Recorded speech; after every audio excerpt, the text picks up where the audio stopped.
Gender identity or expression, military status, marital status, national origin, race, religion, sex, or sexual orientation. I'd like to mention to the public, if anybody plans on videotaping, you're welcome to do that. We just ask that you come up and identify yourself with your intentions with the city clerk. I'd like to announce the names of the city councilors that are here tonight. Over to the left, we have Tony Gross at large. We have Frank Margiotta, who is Ward 3. We have our city clerk, our assistant city clerk, who's filling in for our city clerk tonight, Grace Poria. I'm Val Gilman. I'm the president of the city council and Ward 4 city councilor. To my right is Sean Nolan. He's the vice chair, and he is also the Ward 5 city councilor. It's also his birthday today. And Here. Happy birthday, Sean. To Sean's right, we have Jason Grow, who's an at-large city councilor. And we have Tracy O'Neill, who is a Ward 3 city councilor. We have Jeff Ward 2? I'm sorry. It's okay. My bad. Thank you. Ward 2 city councilor. And we have Jeff Worthley, who is an at-large city councilor, and Scott Memard, who is a Ward 1 city councilor. So that announces all of the city councilors. And what I'd like to do, oh, and Jamie O'Hara, of course. Jamie's online, and you can all see him there. So I'd like to introduce members of the public that are officials or members of staff. We have Melissa Texera, who is on the school committee. I think that's all I see here for, okay, is John done? Okay, let me go to my screen. We have John Dunn, who is our CFO. We have Kenny Coster, who is our auditor.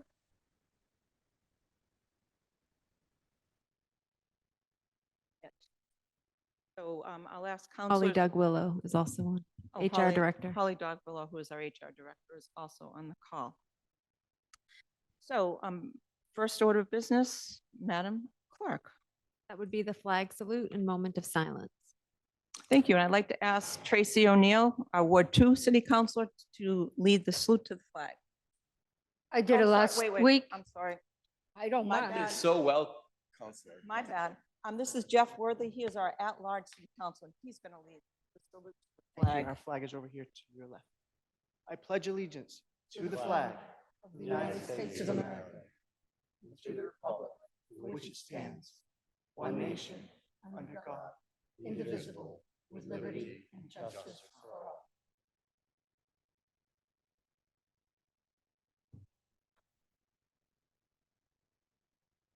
Thank you.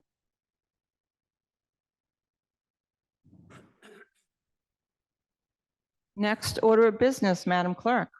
Oral communications. The public shall have the opportunity at every regularly scheduled meeting to be heard under oral communications on matters not appearing on the agenda. Oral communications shall allow any resident who has a request or complaint of any nature relative to city business to appear before the council, state their problem without debate, and the matter shall be referred to the proper agency through the office of the mayor.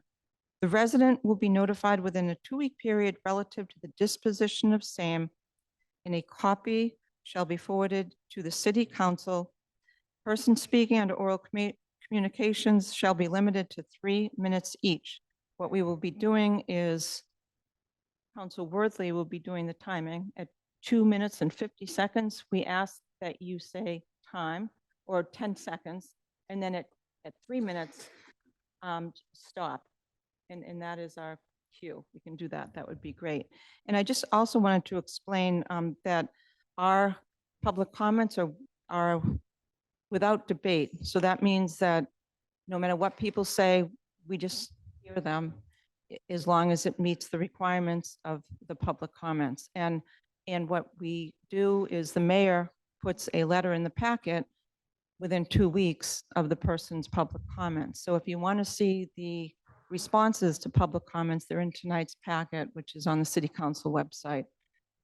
So it's all there. So first person, we're going to first do the people that are here and present, and then we will go to the people that are attending on Zoom. Right now, there are 41 attendees and 1 hand raised, but we're going to first complete the people here at Kairos Auditorium.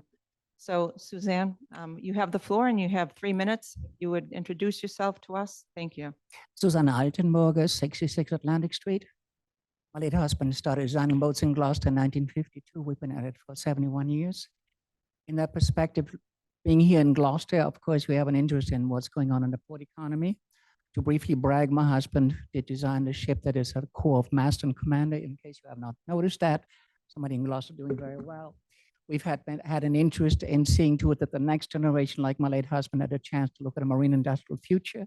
So we also offered by 2010 the I4C2 Vocational Technical High School proposal. I brought the US Navy to town. We built a 39-foot longboat to my design with local labor, collaboration between the Navy, the city, our little outfit. We have used a boat. Again, I show this for a reason, not too much brag about it. On the far end of our work is work for the US Navy. The proceedings of the United States Naval Institute is published on the campus of the United States Naval Academy in Annapolis, Maryland. In 2013, I'm the lead author in an article. Look at the July issue. 2014, a four-star general speaks well of our work made here in Gloucester.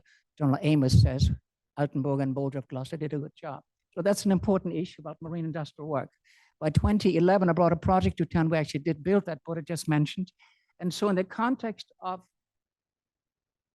this being a port economy, which we also noticed by 2002, there's something wrong with our fishing fleet. So we talked with fishermen. We looked at Federal Register, CFR 651. It's 36 pages, about 42,000 words. And in it buried are 754 words that have paralyzed the fleet, have damaged our port economy, have reduced jobs and tax base. We got our word in edgewise before the Management Council, Fisheries Management Council, got a national hearing, national fishermen. We got letters of support by fishermen signatures, about 60 local folks and businesses. Got invited to the first international conference on the matter. 18 nations now had to listen to me, imagine that. And of course, we did therefore share this with harbor planners that promptly came through here. So there's a whole stack of harbor planning documents we've got here. 2006 Harbor Master Plan, 2008 City of Gloucester Harbor Plan, 2010 Mount Auburn Harbor Plan. Why am I mentioning this? Not a word in there about our federal code, CFR 651. For some reason, our friendly and well-paid, anyway, for you folks, $300,000 to go on cycle, times 3. You wonder where your money is? That's the one that's going right there. They did never notice the Federal Register. They did not examine the issue. So odd things happen. The new maritime port economy of Gloucester, no reference to that. The Port of Gloucester Groundfish Recovery Plan, not a reference to that. 10 seconds. The Gloucester 10 seconds, Suzanne. plan, almost done? Good.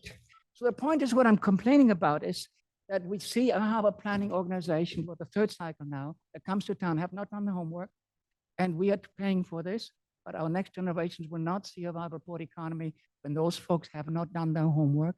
And it's not my opinion, it's federal code. Thank you very much. Thank you.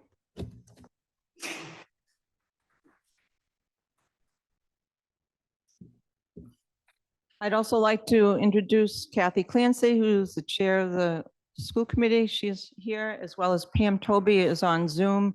And Pam Toby is the Director of Communications and Constituent Services. And Suzanne Egan is also on the call. She's our general counsel. So I just want to remind people that you're allowed to speak for matters that are not on the agenda. So,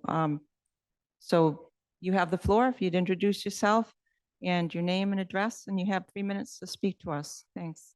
I'm Margaret Rudolph, 205 Western Avenue. And I would like clarity on the rule that the public can't speak on items that are on the agenda. Why? I'll start again. I would like clarity on the rule that the public can't speak on items that are on the agenda. Why does that rule exist? I'm assuming that the reason for this is so that the council will be informed and have time to make decisions before it comes up for a vote. If that's the case, how are the council members familiarizing themselves with the issues up for vote without public comment? I would like to make a stand that most issues are much more than what can be gleaned from a piece of paper. You need to hear the voices. Also, if this is a reason for not hearing public comment, shouldn't a rule be that you can't speak on items that are up for vote and therefore making it unfair for the council to block public comment by putting on the schedule upcoming votes on the agenda? Has the council taken the time and effort to hear from the citizens of Gloucester to be able to vote on today's items?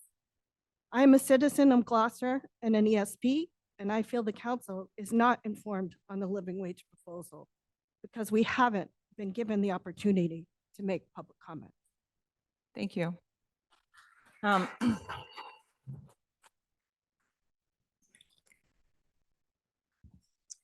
Everyone, I hate to say this, but it would be great if you would hold your applause because we have a big agenda tonight and we want to be able to get through it. So if you wouldn't mind, that would be terrific. So would you state your name and your address? And you have 3 minutes to speak to us. My name is Dawn Leone. I live at 110 Prospect Street, Apartment 7 in Gloucester, Massachusetts. Dear City Council members, City of Gloucester residents, good evening. I am addressing you this evening as the GAPE Building Union, the union representative for the East Veterans School. Parents have endured physical violence at the hands of our students we work with, which has impacted our lives in various ways, including ER visits. These physical injuries have required,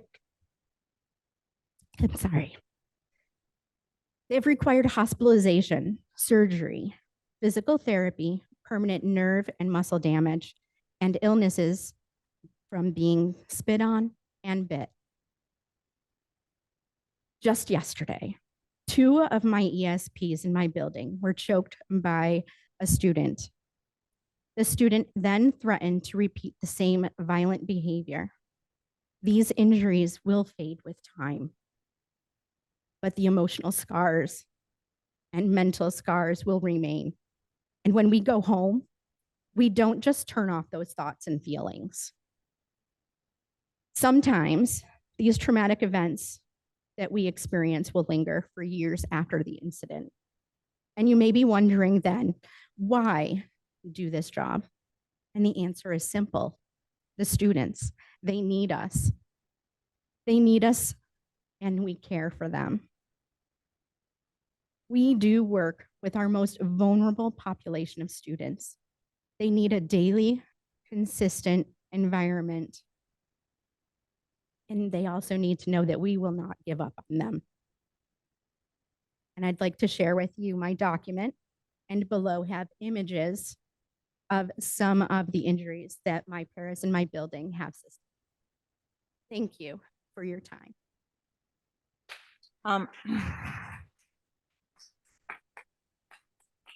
Point of order. Next person, three minutes to speak to us for matters not on the agenda. Thank you. Point of order. Good evening. My name is Lisa, Joanne Moore. Counselor O'Hara has a point of order. State your point, Counselor. Council Gilman, I see people, it appears to be clapping. I cannot hear that. That is a First Amendment right. I should be hearing their applause and I cannot hear that. I don't know if the IT department can correct that so I can hear that, please.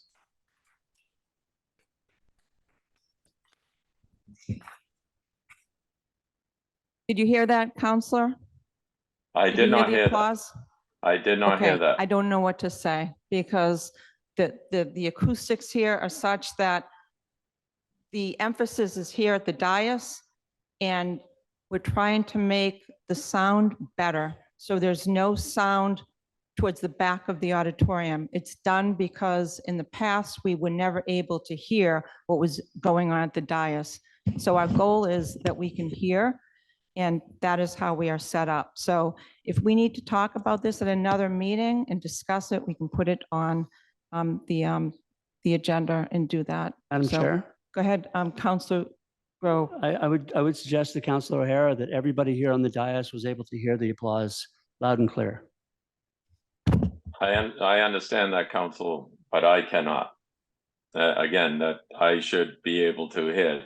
I should hear what Okay, is going on. So I think we've addressed this. Unless someone wants to overrule my motion and have a conversation about this, it's really against open meeting law. we can talk about this at a future agenda, but thank you for bringing it up, Counselor.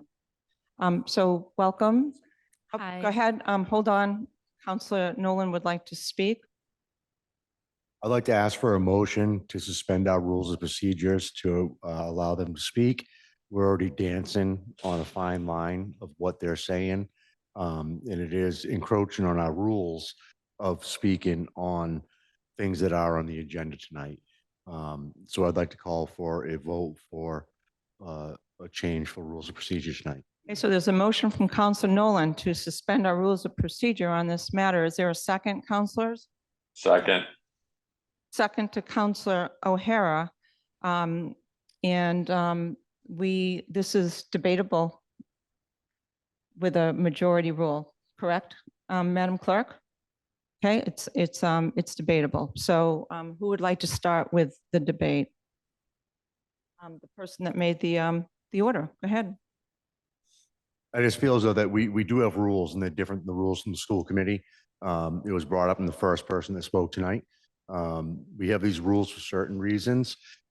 We have a lot of people here looking to speak and we're already starting to let people speak. So instead of being on the side of a gray in a white and black area, I'd rather make it be legal and ask that we suspend the rules to allow people to speak instead of having to dance around the question and the arguments. Okay.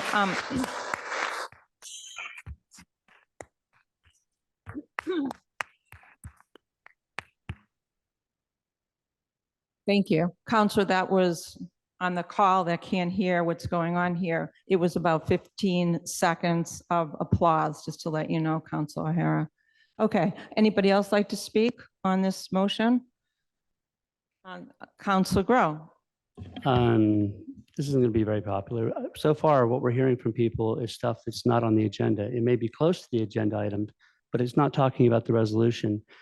I feel like that if we start suspending the rules every time we have a group of people showing up to talk about something that's on the agenda that night, we're going to go down a path where we never ever get through meetings or ever get anything done. Plus, it goes against the ability of people who might have wanted to speak on the agenda on this item or speak against it may not have showed up because it's not a public hearing.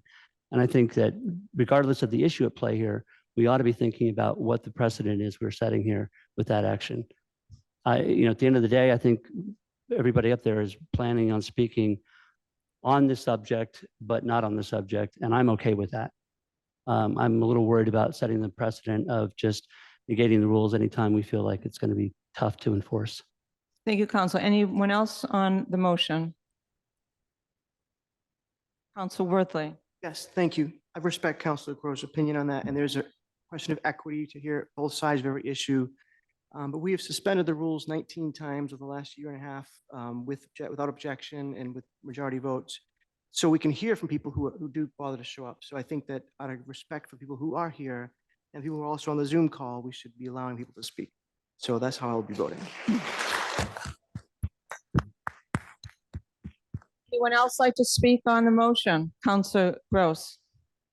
I just have a question about, I don't remember 19 times suspending the rules on oral communication. Never. We never did. Counselor. On the question, the times we've said we'll suspend the rules, someone has raised their hand after we close the public hearing, Right. all the rules of procedure, we've suspended 19 times, either without objection or with a vote over the last year and a half. I just wanted to make that Not clear, that it specifically was on not oral about communications. oral communications, because I don't remember any time that we suspended the rules about oral communications. That's fair. Just want to make sure that was clear with everyone. Right. Thank you.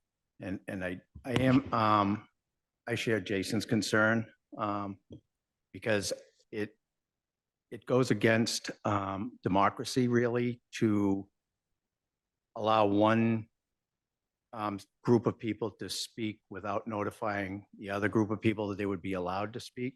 Now, on this issue, I think it's pretty clear. I will be voting in favor of suspending the rules, but only on this time because it's pretty clear who's here. And I think that they're really speaking to the city. They're not speaking to us is how I see it. So, but I do share that concern, and it should not be taken lightly by any counselor at this DS about the suspension of the rules for this particular instance. Any further discussion on the motion, counselors? Seeing none, so Did I? I just Council heard Gilman? something. Oh, Council O'Hara. Thank you. I will be supporting this motion. I believe that we should suspend, as Councilor Nolan and Councilor Worthley have indicated. I think that justification is relevant. Thank you. Thank you. Any further discussion for a second time? Yeah, Councilor? No. justification is always relevant, Councilor O'Hara, but maybe what we should be doing then instead is having a public hearing on this issue. If the point is to have a public hearing, then let's have a public hearing. I mean, I'm actually fine if we want to do this tonight, but I think in future we need to be very thoughtful about suspending the rules because we feel like it's convenient as opposed to proper procedure. So, go ahead. I would just also like to state that we could have avoided this whole thing if this had been moved to the next meeting. It wouldn't have been on this agenda, and that could have resolved this issue completely, and we could have allowed these fine people to speak without any problem whatsoever. So it's too bad that that wasn't the route and the way it was taken. Okay. So is Councilor O'Neill? I will be supporting Councilor Nolan's motion to suspend the rules. I think it's fair that these people speak tonight. Okay, so no one's made an amendment to do a public hearing, so I'm going to go back to the motion that is on the floor, and that is to suspend the rule of procedure on oral communications. There was a second. Let's do a roll call vote on that. Councilor Worthley? Yes. Councilor Gilman? Yes. Councilor Gross? Yes. Councilor Grow? Yes. Councilor Majota? Yes. Councilor Memard? Yes. Councilor Nolan? Yes. Councilor O'Hara? Yes. Councilor O'Neill? Yes. The yeses have it, 9 in favor, 0 opposed.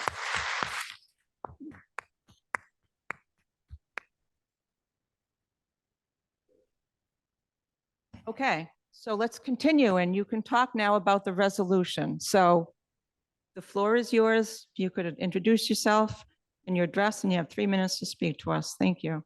Thank you. My name is Joanne Moore. I live at 1 Taylor Street. I was born and raised here in Gloucester, lived here for 55 years, and I love it.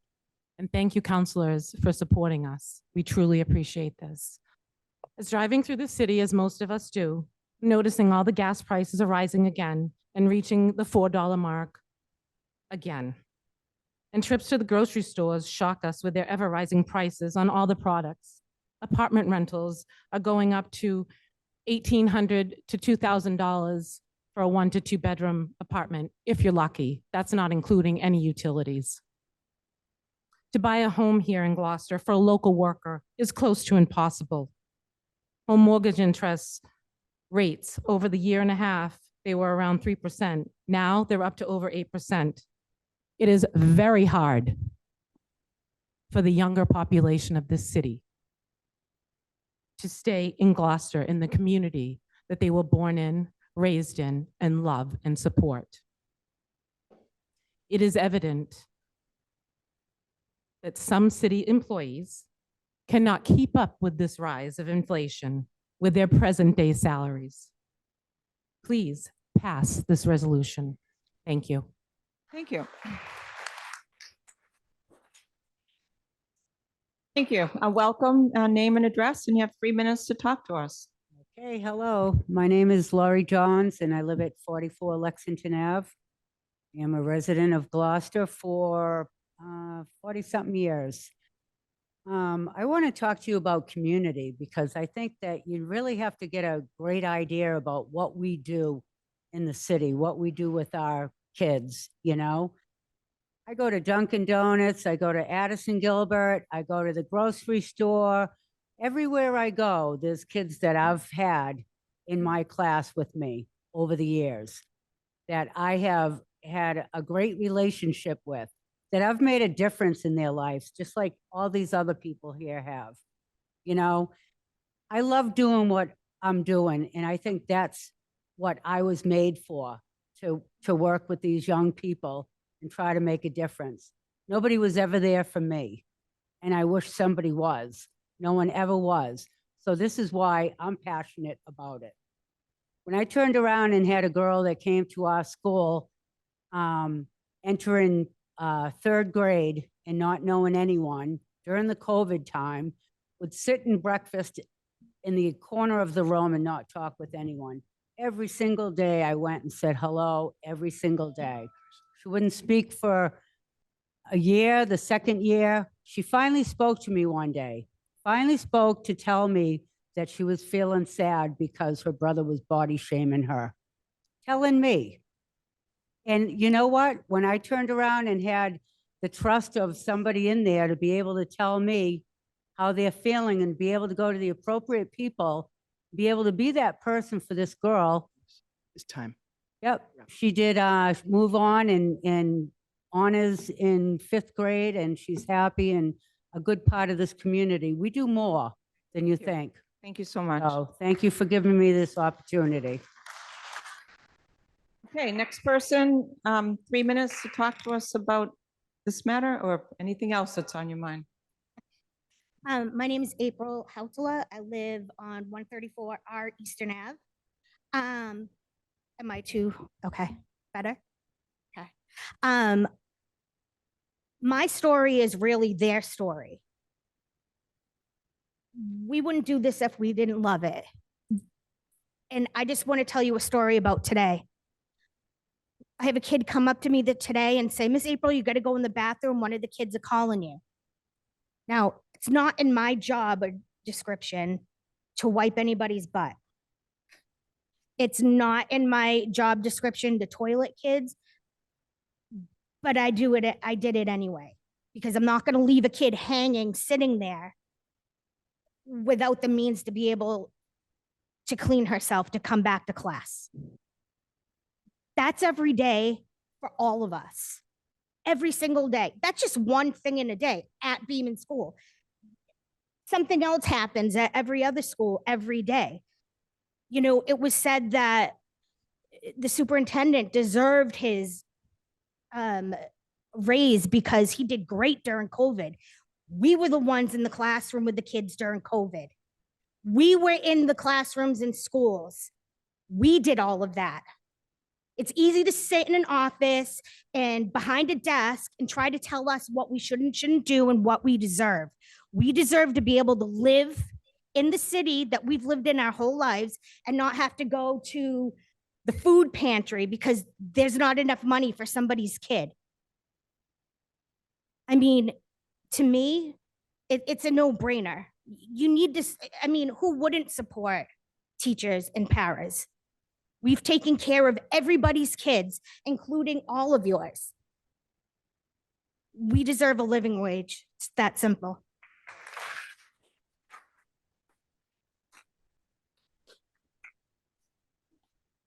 Name and address, and you have 3 minutes to speak to us. Thank you. Christina Branglione, 12 Tolman Avenue. I am also a lifelong resident of this city, born and raised, Gloucester schools. My children went to Gloucester schools.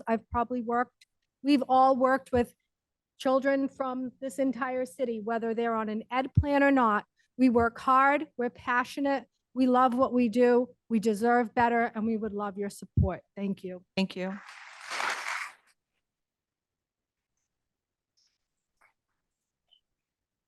Name and My name is address. Eileen German, 10 Carlisle Street, Gloucester, Mass. I too, born and raised, born in Addison Gilbert Hospital, went to all the schools, public schools in Gloucester. My children went to public school in Gloucester. They're very good now working, self-sufficient. They did very well. I was fortunate. My kids didn't have special needs, but I fell in love with many children that do. I worked with the same boy for 10 years that was autistic. He graduated with a diploma. He did amazing.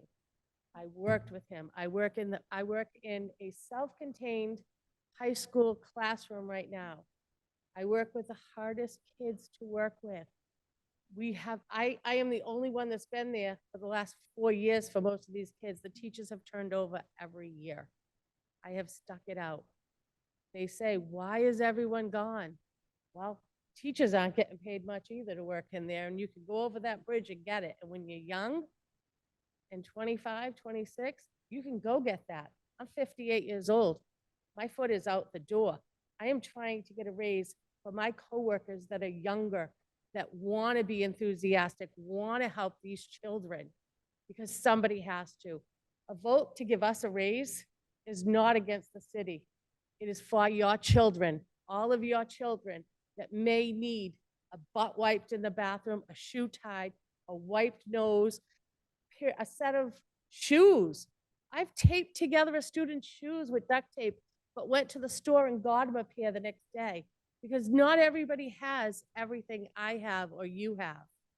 We have to protect these kids. It's up to us. But we can't do this without finances. A living wage is all we ask for. Thank you. Thank you.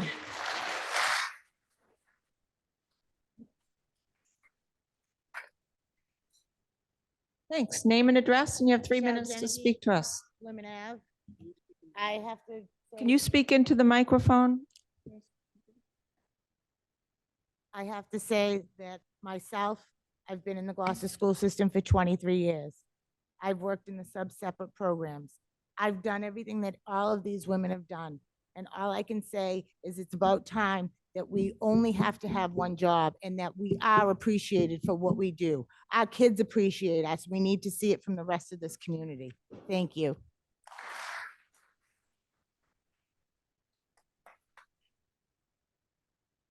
Hello, my name is Melanie LeBlanc and I live at 9 Carlisle Street in Gloucester. I've been a para for 17 years. I've seen it all, been there, done that. My colleagues and I deserve a living wage, and that's all I'm going to say. Thank you.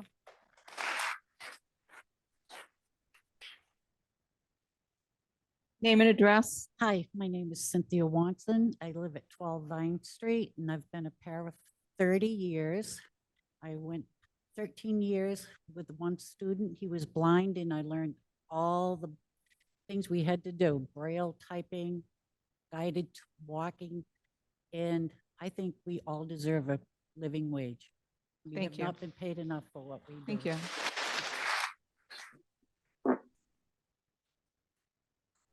Name and address. Paula Brown, 5 Stanwood Street. I have been in the system 25 years. I spent 12 of my years as a health aide working for the nurses. And since then, I have been in a kindergarten class. We deserve more than this. I'm very disheartened that we're at a point where we're begging. There's no need of it. You don't want to hear our voices, but we don't hear yours. I really would like to know, honest and transparent, what is the reason that you don't think we deserve a raise? Because I think we do. Thank you.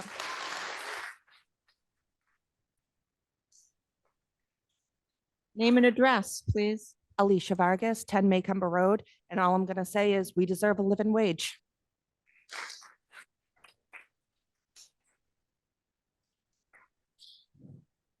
Hi, my name is Deirdre Weed. I'm very nervous.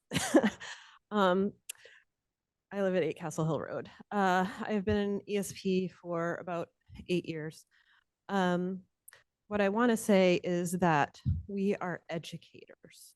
There's been a lot of talk about the injuries and the butt wiping and all of that, but we are also educators. Not only have I worked in the sub-separate programs, I'm also working with general ed kids. I service kids on IEPs. These are legal documents, but I have been unable to service these children 50% of the time over the course of 3 years because I am constantly called in to do jobs other than my own. I've been beaten, grabbed, choked, hair pulled, defecated on, all those things as well. But like everyone else says, we come back because we care about these kids as if they were our own, and we want to educate them as if they were our own.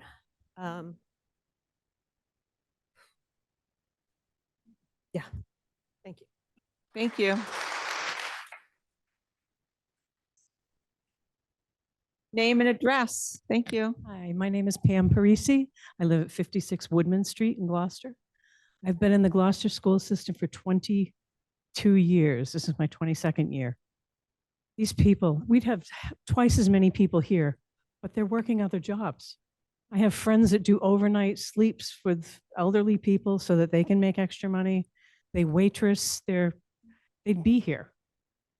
Please, please see what you can do. We deserve a living raise. Thank you.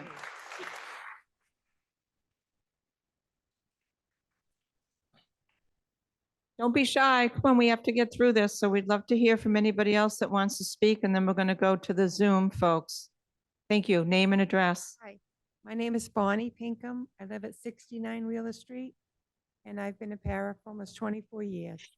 I love what I do. I love the kids, and I think we do deserve a living wage.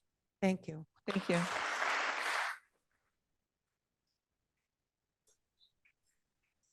Name and address. Elizabeth Carley, Marina Drive.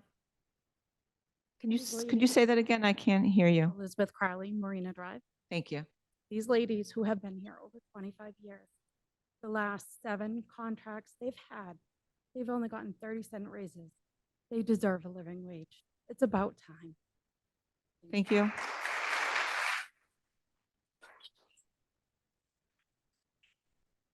Marcy Cunningham, 223 Washington Street, born and raised in Gloucester. I've been a proud Gloucester school employee for 23 years and love the children, but we do deserve a living wage. Thank you. Thank you.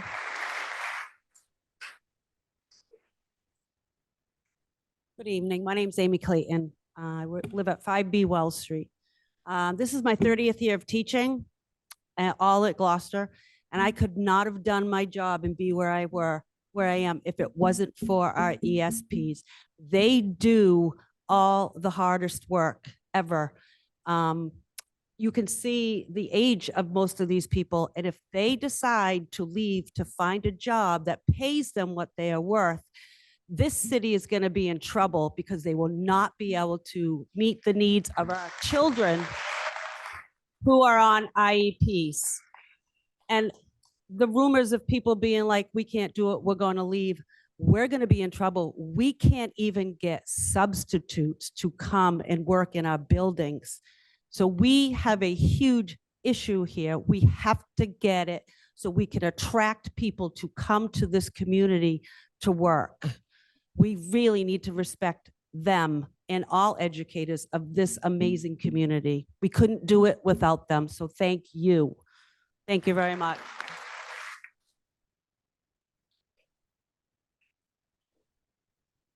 Grace Scola, 70 Harrison Ave. I'm a teacher at Plum Cove School, and I just have to say that most of these ladies are wonderful. I don't know how I would do without them. I have one para right now. She's like my bestie. She's going to be out on Friday, and I don't know how I'm going to do it without her. There's no sub for her right now. Nobody's taken her place, and we'll be out of compliance because she's covering IEPs. They are phenomenal. They pick up the pieces. When I have to be the heavy hand, they're the mother. And I can't say enough about them. I want to thank them, and I love them. So please support them. Thank you.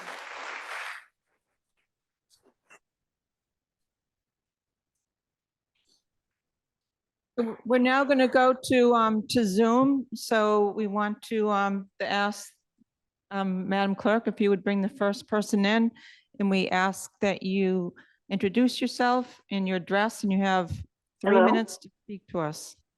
Hello, Yes, Linda McCarrison, welcome. Hello? Could you give us your Can you hear me? address? You can.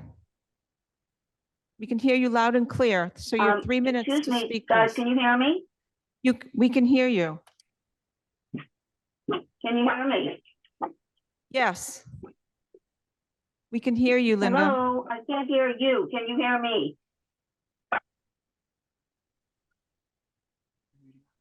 We can hear you, Linda. Maybe your audio Val and isn't company, on. can you hear me? Yes. Can you see us? Hello, Linda, we're giving you a thumbs up. can't hear you.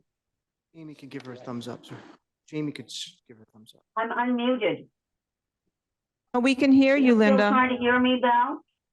We can hear you, Linda.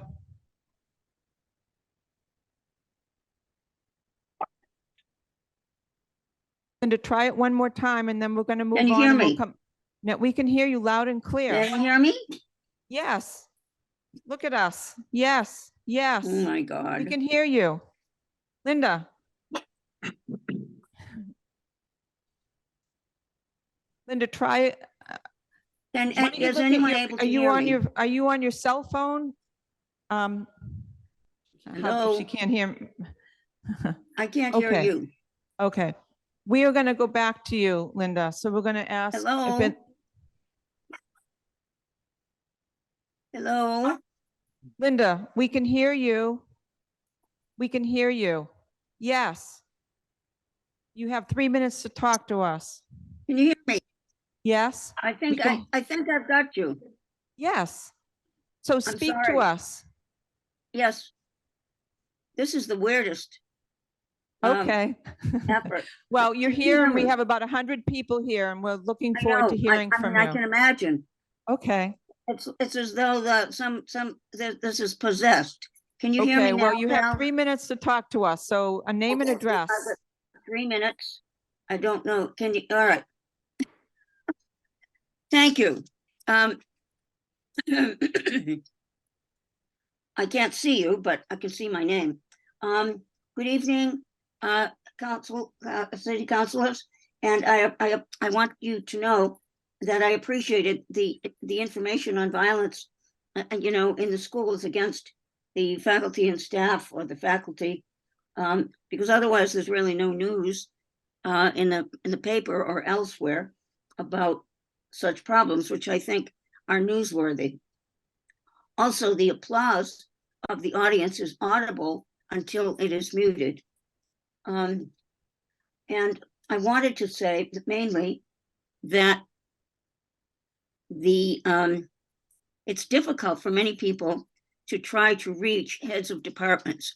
I, for instance, had an important need to reach someone in the inspector of wires. And I phoned and left a message asking to have my call returned, and it was never returned. I did not go to my ward counselor, Val Gilman, and I didn't go to an at-large counselor, but I do understand when people do go to their ward counselors or at-large counselors to seek their help in connecting to a needed department in City Hall. And it does seem particularly cumbersome to expect them to go through the mayor's office in order to contact, in order to make that contact. I'm not sure why that is such a, I don't understand the requirement, and it seems like adding a great deal of minutia to the running of the mayor of the city of Gloucester to run these things through that office. And I'm thinking it might be a good idea to reconsider that rule in some way that would allow you to fine tune it to serve the needs of the people and to allow the counselors to do what people really hope that someone will do on their behalf. I'm Linda McCarriston. I can tell, I can read the screen, and I live on Quarry Street. Thank you very much. Thank you, Linda.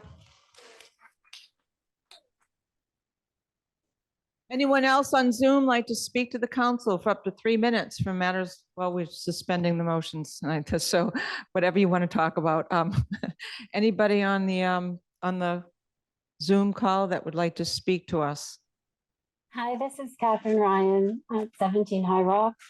And I wanted to thank the paras that are and the supportive people that are getting up in defense of a living wage for the staff at the school, which I wholeheartedly concur. I also want to talk about this question of protocol and the right and wrong way to do things.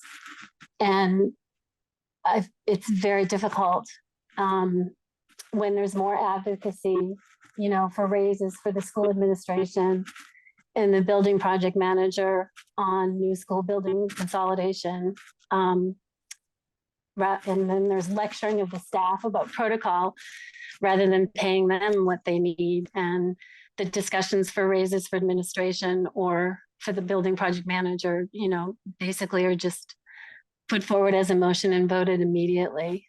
I think these are really, really important discussions. And I think these, the lack of accountability at the leadership level and the way that there isn't sticking up for in defense of indefensible comments from leadership, while at the same time scolding support staff is appalling. And I second Counselor O'Hara and the last commenter. I can hear the clapping fine, but then it is audibly muted. And as someone calling in to listen, I understand if I was there, I would be hearing it. Thank you very much. Thank you.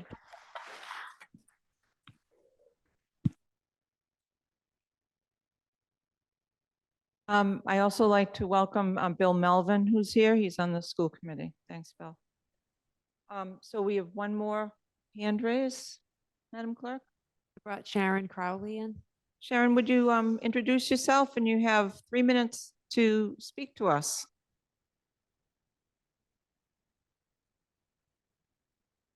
I can't hear you, Sharon. Would you introduce yourself and your address, and you have 3 minutes to speak to us.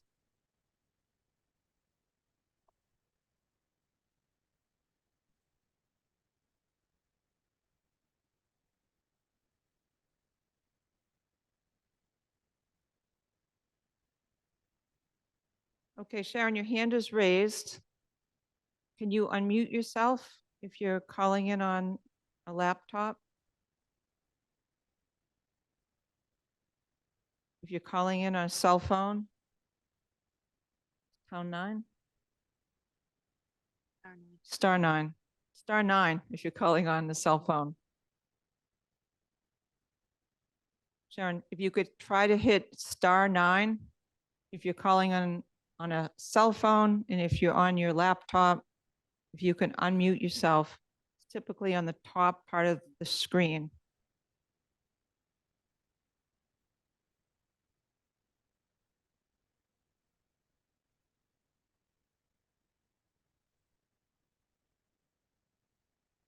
Okay, it looks like Sharon has her hand down.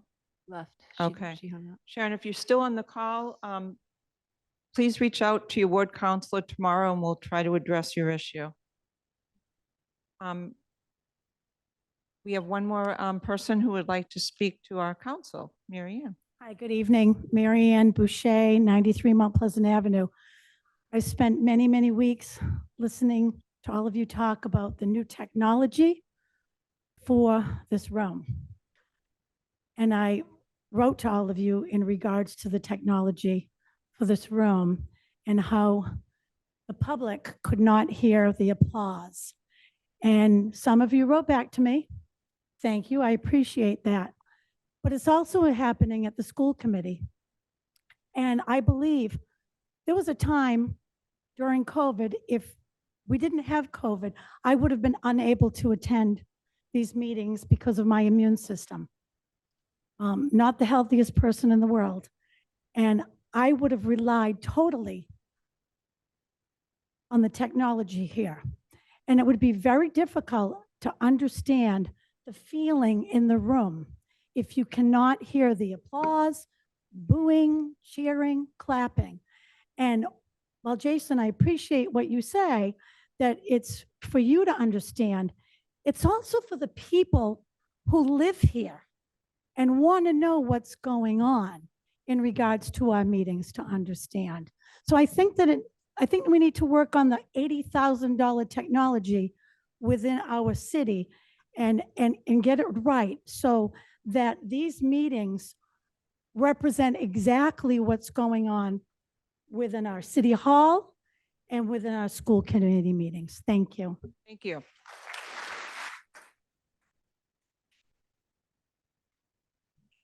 I see no other hands raised, so I'd like to call for the next order of business, Madam Clerk. Confirmation of new appointments. Thank you, and I'll turn the meeting over to our O&A Chair, Sean Nolan. Sorry about that. First up, we have for the Clean Energy Commission, Sarah Shemkis, fulfilling the unexpired term due expire 2/15/2024. Sarah, are you with us tonight?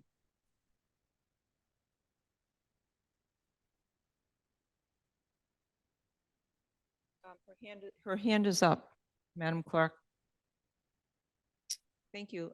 Sarah, welcome. I I am here. Excellent. Sarah, thank you for coming tonight. If you just want to tell the full council a little bit about yourself and why you want to be involved with this committee. Absolutely. Thanks everyone for your time tonight. I've lived in Gloucester for about 11 years now. I live in East Gloucester, and in addition to, my job is I am a journalist, and a big chunk of what I do is write about clean energy policy and practice in Massachusetts. So I have a pretty good depth of understanding of the landscape. And my daughter is now 7, and she's starting to require a little less constant attention. So I've been looking for some ways to volunteer and contribute to the city. And when I heard about this opening, it seemed like a perfect match for my skills and interests. Excellent. Thank you, Sarah. At this point, I'd like to read the committee recommendation.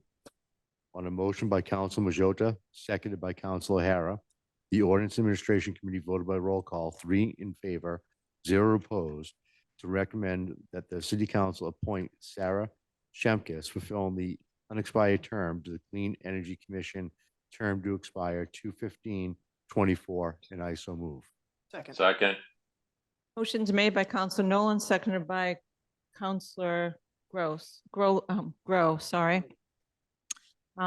Is there a discussion, councilors? Seeing none, we need to do a roll call vote. Council Worthley? Yes. Council Gilman, yes. Council Gross? Council Grow? Yes. Council Majota? Yes. Council Memard? Yes. Council Nolan? Yes. Council O'Hara? Yes. Council O'Neill? Yes. The yeses have it, 9 in favor, 0 opposed. Next order of business, Madam Clerk. Consent agenda. Councilors, would any of you wish to pull any matters off the consent agenda? Council Goodman, I'd like to remove number 11, please. Okay, and number 11 is the mayor's response to September 12th oral communications. Okay. Anyone else like to remove anything from the consent agenda? Seeing none, I'd like to ask for a motion to approve the consent agenda with the exception of item 11. Moved. Motion's made and seconded. Second. Motion's made by Councilor Worthley and seconded by Councilor Majot, or Councilor Gross. Thank you. Is there a discussion? There's no discussion on this. So so a roll call vote. Council Worthley. Yes. Council Gilman, yes. Council Gross. Yes. Council Grow. Yes. Council Majota. Yes. Council Memard. Yes. Council Nolan. Yes. Council O'Hara. Yes. Council O'Neill.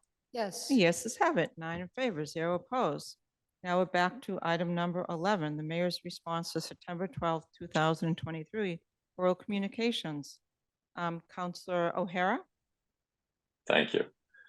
Just want to speak on my participation in oral communications at the previous city council meeting and the subsequent responses and emails.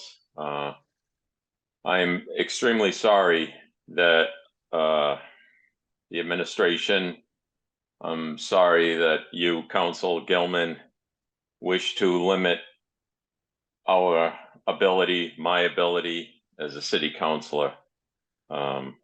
It's extremely sad. Fortunately, the person I stood up for and helped. She moved into her house finally last night after being burned out for almost 1 year. As what was previously said, again, I feel horrible that there's been legislation, motions moved forward by you, Councilor Gilman, to limit our participation. And I, for one, will never, ever back down. Prior to being a city councilor, I was an advocate of the people. Obviously, Councilor Gilman in your ward, Bridget Cleary, she died. She died in her house. I was an advocate to open up the Counselor Gross is calling a point of order. So state your point, Counselor. I'm not sure that we're supposed to be debating the substance of the items that are on the consent agenda. Either we're going to accept them for referral or we're not. But if Councilor O'Hara would like to have a session where he complains about why he was sanctioned by the administration for this, he's welcome to do that, but not during this particular part of the agenda. He can explain why he wants it on the agenda or not on the agenda. Yeah, I agree with Counselor Grow, Counselor O'Hara. If not now, when? So we can, if you would like, let me know and we can put this on the agenda and we can discuss it in detail, because this is just our consent agenda. This is information for your information only. So we can talk about that, and I'm happy to put that on so we can discuss it at the next public meeting. So thank you, Counselor. If not now, when?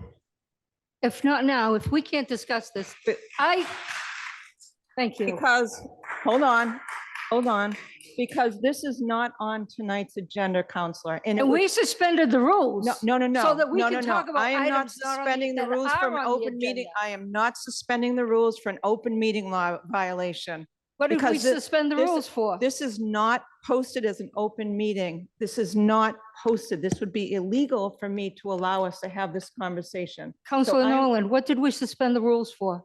Oral communications. This has not, no, Councilor, I don't agree. Okay. Okay. I understand open meeting laws. Okay. Okay. And this is not appropriate for us to be discussing this. I support Counselor Rose. point of order. State your point, Counselor O'Hara. I am not debating this. I am making a statement. You may be debating this. I am not debating this. But Counselor, I cannot debate you right now, and that's not fair. So I believe that we need to put this on another agenda and we can have a conversation. We can read the mayor's response to you, which is in the packet on page 140 for those of you who want to see it. And we can sit and we can discuss it fairly in open session if you would like, and happy to do that. And I told you that. So at this point. Point of order. I have a response to the mayor's letter to me regarding Mayor Point Verga's of order. letter Wait. to me Madam Chair, dated please. September 19th, 2023. If where this is he going to be a states circus that I every have a single week. one-sided depiction This of is what not truly appropriate. happened Counselor regarding O'Neill. my involvement. Council O'Neill, everybody can read this in the packet. We cannot. No, they can't read this. This is my Counselor, response I would to what the suggest that we mayor do and the this for city council- attorney for council referral for accused me next agenda. of. I got We- accused of wrongdoing. we are I gonna want put to this set the on- record straight. Counselor, This is not, Counselor. this is not Counselors, I'd like to take a transparency. 5-minute recess. This is not Would anybody like to second that? transparency. Second. Hey, we're going to have a recess. We're going to have a roll call vote on a recess. We're going to take a 5-minute recess. Roll call vote. Counselor Worthley. Yes. Counselor Gilman. Yes. Counselor Gross. Yes. Counselor Yes, Crowe. sorry, Counselor yes. Majota. Absolutely. Counselor Memard. Yes. Counselor Nolan. Yes. Counselor O'Hara. Yes. Counselor O'Neill. No. Okay, and so the yeses pass 8 in favor, 1 opposed, and we're going to put it up on the screen that we're on a recess right now. So thank you. We'll be back in 5 minutes. Way to shut me up. Good job.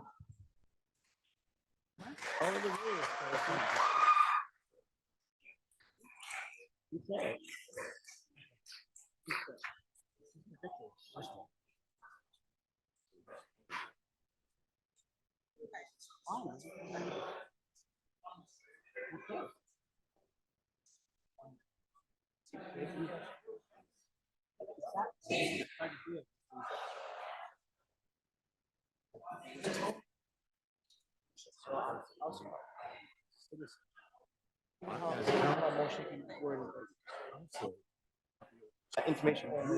Refer for council discussion at the next agenda. And then they can debate all they want. Fair?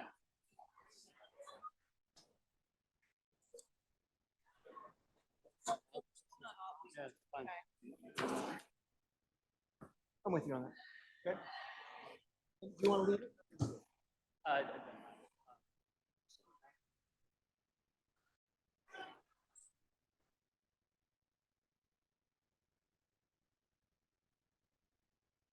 Hang on, let's go to the 1,000.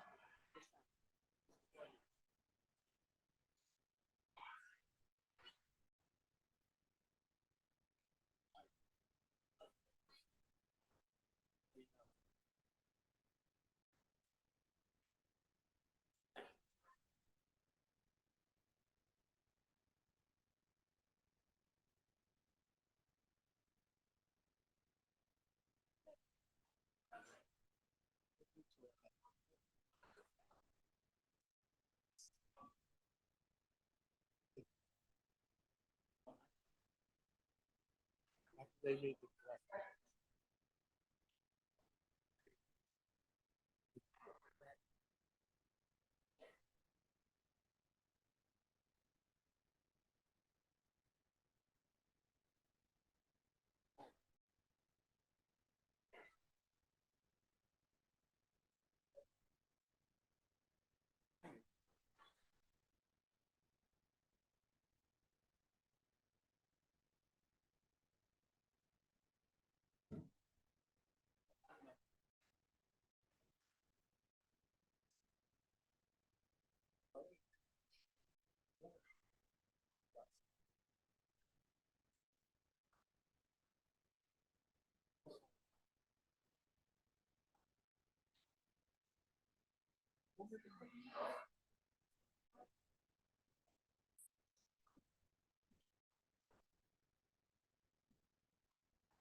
Doing great.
We suspended the rules for all.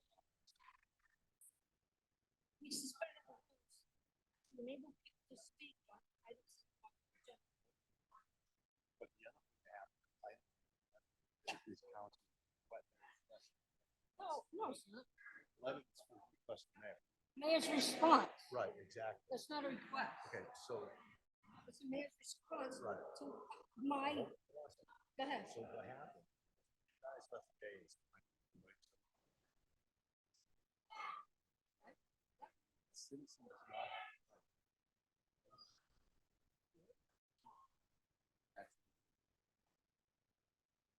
Like citizens audience.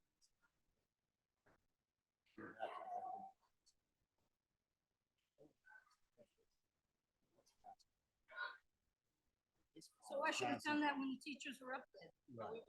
Because now we're in a situation. We need to reconvene. We need to reconvene. I almost got up and I should have. I was never not ready, Right, so. Okay, but That was. we're gonna.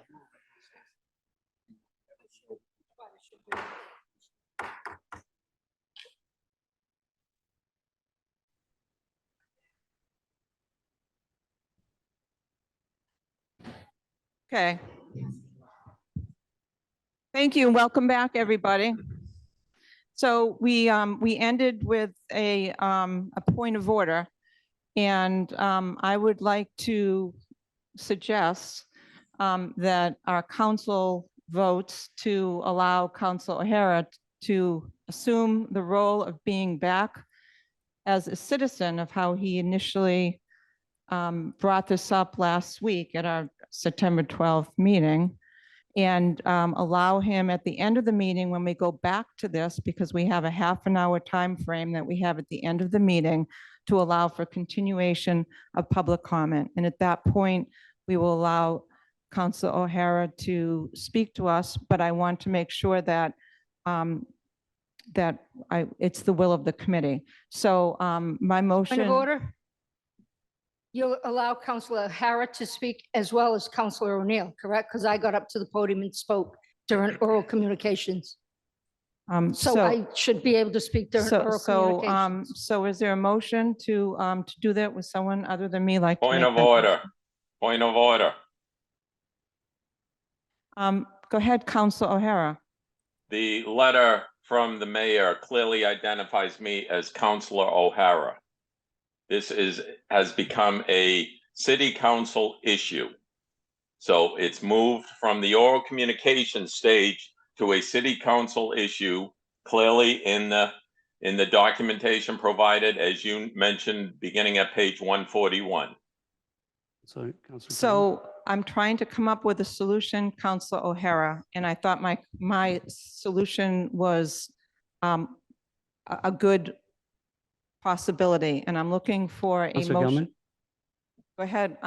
Is this a point of order on a point of order, Councilor? It is a point of order on a point of Okay. order. Councilor O'Hara has clearly stated that he does not want to address this during oral communications. Fine. We've moved past oral communications. We are now in the consent agenda with a referral or the issue about a referral. If you would like to ask us to put this on the agenda for next meeting as an item for the council discussion, I would welcome that. But continuing this whatever this show is ridiculous, and we need to Point move of on with the order. business of the Point people. of We order. don't have point of order in this right now. All I'm right, point of addressing the order. statement. I'll have point of order. Wait a It's sec. not ridiculous. So- Shame on you. Shame on me. Yeah. for Wait a wanting sec. to It's not for wanting to ridiculous follow to the have rules. the Counselors. ability to speak freely. Counselors. You can speak Counselors, at the appropriate We have a time. solution. We are going to put this on the next, I would like someone to make a motion. I move that we put this on the next agenda for discussion. Second. Just roll call vote. Council Worthley, Any discussion on the motion? is there a discussion on a motion to refer a matter to the next meeting? Yes. Okay, so let's have a discussion on this, counselors. Who would like to speak? Let's go by roll call order for speaking. Council Worthley, Thank you. you have, how about 2 minutes? Because we've got a big agenda. Grace, Sure. would you mind timing, Council Worthley? Thank you. Go ahead, you have the floor. Thank you. I have not spoke to Council Neal or O'Hara about this. They obviously have a right to express themselves and they have strong feelings about it. There is a time and place so that both sides can be heard. There have been some accusations made about them and they have a right to defend that. And I think at the next meeting, and I prefer it be preferably early in the meeting so that people can hear their side of the story. It gives them a chance to express themselves about things that they've been accused of. Our motion right now is just to put it on the agenda. I'd like to have more specificity in terms of, is it a council discussion? Are we taking a vote on something at the future meeting? Yeah, I think it has to be a council discussion because this issue was brought up to the mayor and the response was to the mayor. And so it really needs to be a discussion right now. I will So- support Councilor Grove's motion to put it on the Okay, next agenda. thank you. Next is, I'll go last in respect to our process. Councilor Gross? Yeah, I agree with Council Worthley. The next, because this is not, hearing from one side at a time is really not making this issue any clearer for anyone, and it's not doing the citizens of Gloucester any service. So I think that, that both the mayor had responded, Councilor O'Hara and Councilor O'Neill both would like to respond to that response, and I think there should be an equal amount of time given to both sides of this, but so I will be supporting that. Thank you, Councilor Grow. Yeah, I just want to repeat that, I know people were upset with me for objecting to suspending the rules on the oral communications, but this is exactly what happens. We run by Robert's rules and our rules of procedure for a reason. Is to keep order so that the public's business can be done in a timely and efficient manner. And when people who frankly ought to know better and should know the rules better, run off the reservation on this stuff and take us down paths that we can easily accommodate them if they would like to follow the rules in the first place, it just becomes a circus. And we need to rein in the circus. Councilor Majota? I am in full support of what Councilor Gross and Worthley said. I think that this should be put onto the next agenda so both sides can speak. and that we are just following Robert's rules and doing the due process correctly. Thank you. Council Memard? We have city business to conduct tonight. We have two public hearings. We have residents here who are waiting for that process to proceed, and we need to get to our business. And I think the proposal that's been made to come back around to the particular issues that Councilor O'Neill and Councilor O'Hara have raised sounds fine, and I would fully support that. Thank you. Councilor Nolan? I'm going to be a little bit different on this. On the consent agenda, we asked to pull something off. We had a situation where two counselors left the dais to speak as citizens at the podium. To allow them to speak to the public from the dais about a response that they've gotten back, which is from the mayor's office. It has nothing to do with the city council. You, as the people sitting in this room, and you as a citizens of Gloucester, would never have that right to remove something from the agenda for you to talk about the response that you had gotten from the mayor's office. And that's where I find the problem with this. It belongs at the podium, and it's a situation between these particular counselors and the mayor of the city of Gloucester. It's not counselor business. It's not our business for the rebuttal from the mayor. It's a situation between the mayor's office and these two particular counselors who stood at the podium as citizens. And they said that as citizens, and I respect that right. And I always respect the right for people to talk. But I do believe that by taking something off the consent agenda to discuss because they're not happy with what the mayor said to them is frankly unfair for everybody else in the city that does not have the ability to ask to do the same thing. And that's why I stay. I don't support it going forward again. This is an argument between these two particular counselors and the administration, because no one else has that right to do it. And I don't think they should either. Thank you, Councilor. Councilor O'Hara? The will of the council. Councilor O'Neill?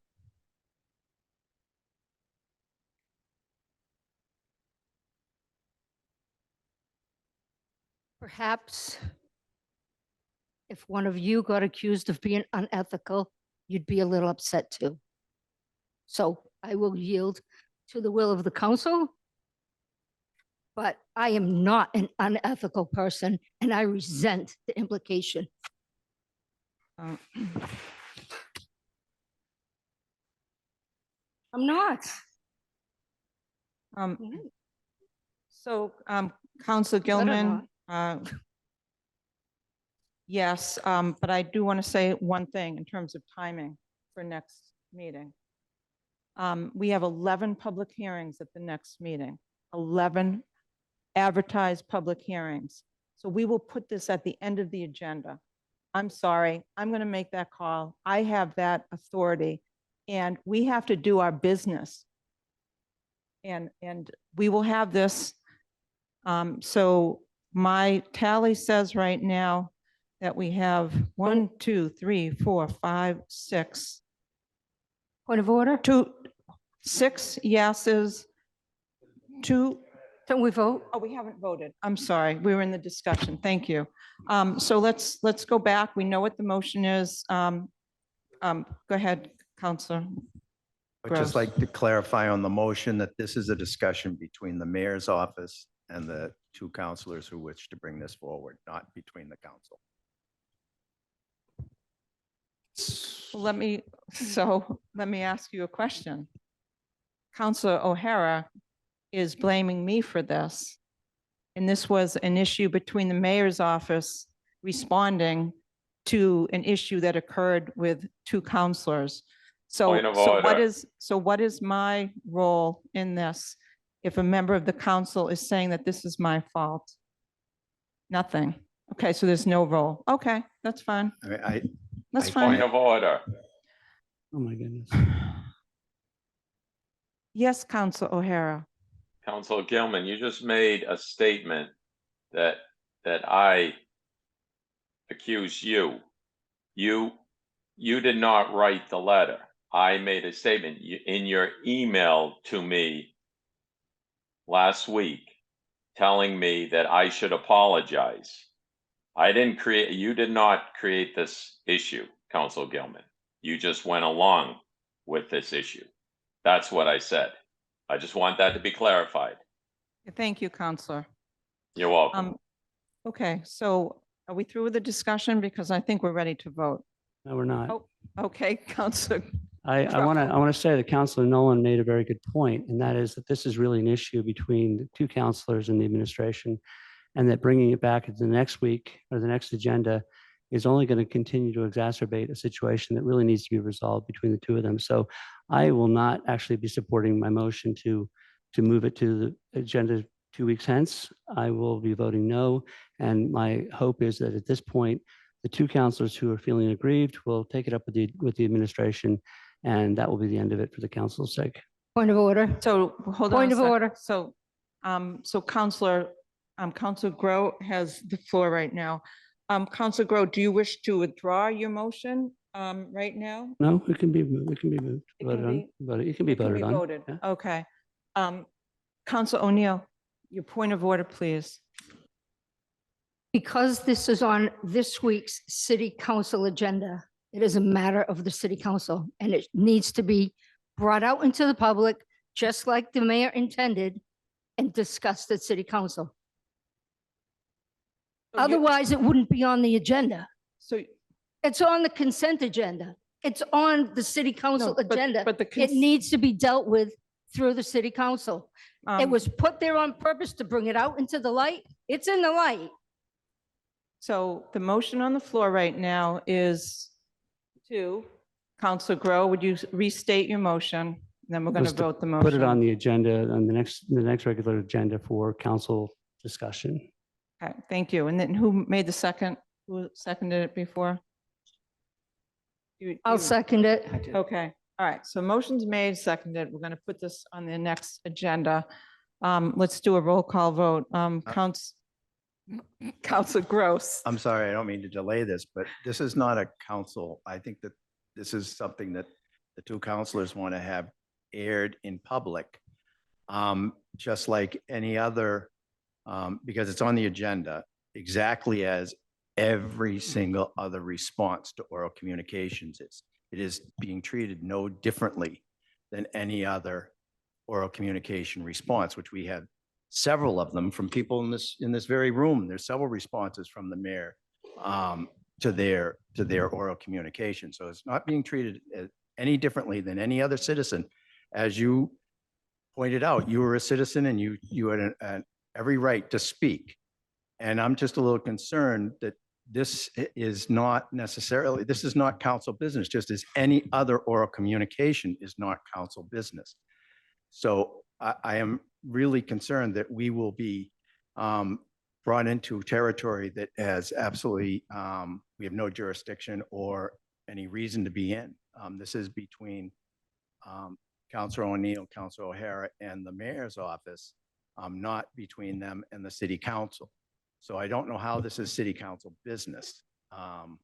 While I felt that, the mayor's office needed to be here to be able to voice their side of the story. I am more in line with Councilor Nolan, that this was an oral communication and it needs to be addressed just like every other oral communication. Every oral communication is on this agenda. So it has had been with every single other one. This has not been made an example of. This is not being treated as special. This is just here, like they all are. So I want to make sure that the public knows that there's been no special treatment on this. So I would argue that, as Councilor O'Hara said, when the mayor addressed it to Councilor Tracy O'Neill, he brought it to city council business. Also, when it's in the packet that I did something unethical. Counselor, this is. I'm going to move we need the to question, vote, please. Okay. Counselor? Just to restate what Councilor Gross just stated, this is item number 11 in the mayor's report. And it's the mayor's responses to the September 12th, 2023 oral communications. and it is highlighted for our attention as information only, period. So if we're not, there's nothing here for us to vote upon. I'd like to move the question. Okay, Madam President, sorry. Council Majota. If we remove, well, Councilor O'Hara removed number 11, does that mean anybody else that spoke prior to him and Councilor O'Neill, their matter will not be able to be addressed 2 weeks from now, or they're, just want to clarify? So I think it's just specific to Just that one? or- the responses to So all Council those. O'Neill and just Council O'Neill Okay. and so that's a good point. So maybe what we need to do is we need to define that matter now, because what we're doing is we're receiving the responses on the consent agenda for all of the responses, with the exception of Councilor O'Neill and Councilor O'Hara, who would like to defer this to another date. Madam President, Go ahead, Councilor Nolan. we had a motion on the floor to vote the matter.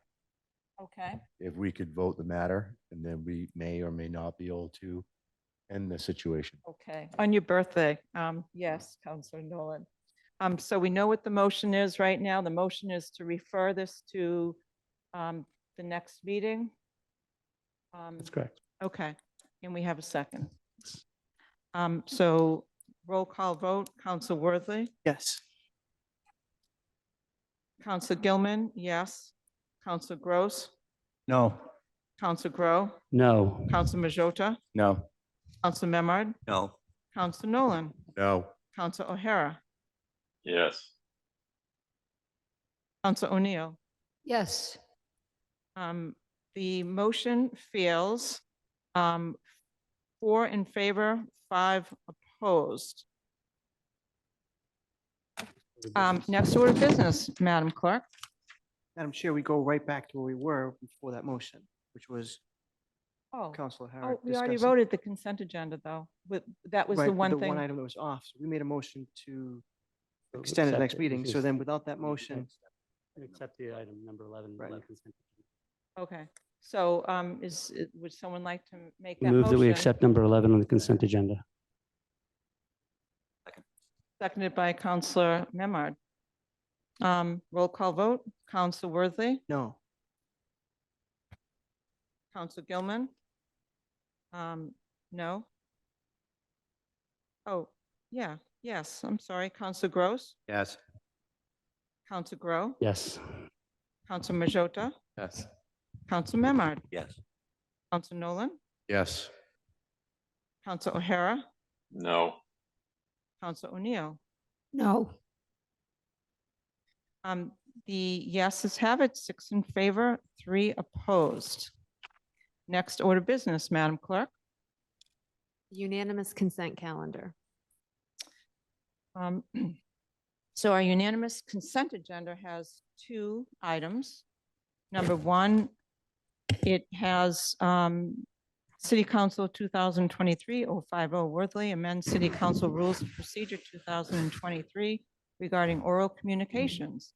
In the request there is to refer to O&A. And the second is Councilor Order 2023-051 Gilman, amend City Council Rules of Procedure 2023 regarding start time of City Council meetings. Refer that to O&A. So we need a unanimous vote to support these. Would anyone like to remove one of these or seeing none? So roll call vote to support to unanimous consent. Go You ahead. could do that without objection. You can accept it. No, we have to do a Councilor roll call O'Hara vote. is remote. Roll, Oh. because Council O'Hara is not here. Okay, so we will do a roll call vote on accepting the unanimous consent calendar. Council Worthley, Yes. Council Gilman, yes. Council Gross, Yes. Council Grow, Yes. Council Majota, Yes. Memard, Yes. Council Nolan, Yes. Council O'Hara, Yes. Council O'Neill. Yes. The yeses have it, 9 in favor, 0 opposed.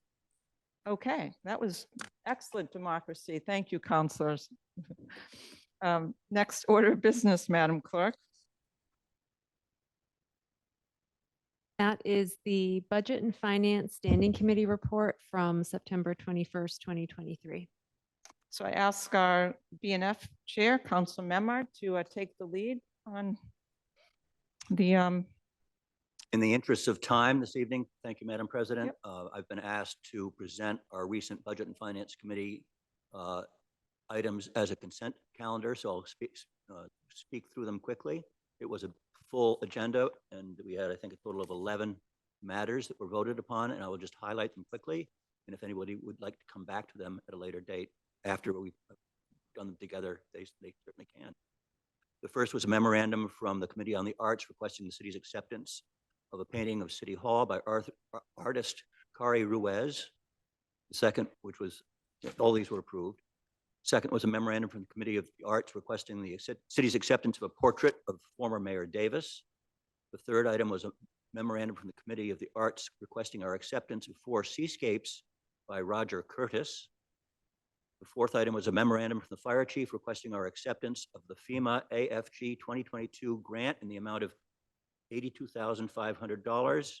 This is for training. And there is a 10% local match. Item 5 was a memorandum from the police chief requesting fiscal year invoices paid with fiscal year 2024 funds. It was a bookkeeping issue and timing.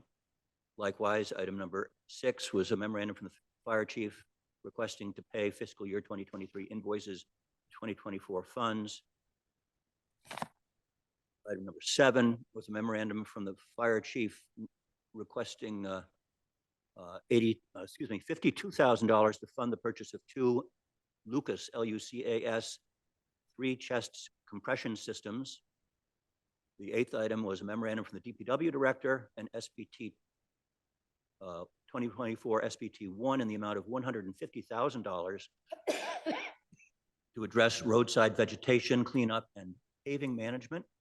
Item number 9 was a memorandum from our Chief Financial Officer and 2024 SA number 2 in the amount of $20,000 for funding match to the DEP GAP grant for improvements to the West Gloucester and Babson water plants. Item number 10 was a memorandum from our CFO 2024 SA number 1 in the amount of $46,000 to purchase a new 2024 GMC Sierra pickup truck for the Harbor Master's office. Item number 11 was a memorandum from the Veteran Services Director requesting acceptance of donations from members of the community totaling $210. And that is the list. So I so move. Second. So wait, so would anyone like to remove any one of these on the unanimous consent agenda before voting for further discussion? I would. Counselor O'Neill, which one would you like to remove? Item number 10, Okay, $46,000 for the Okay. harbor master. okay, thank you. Anyone else like to remove any of these? So I would like to ask for a motion to approve the unanimous consent agenda with the exception of number 10. So moved.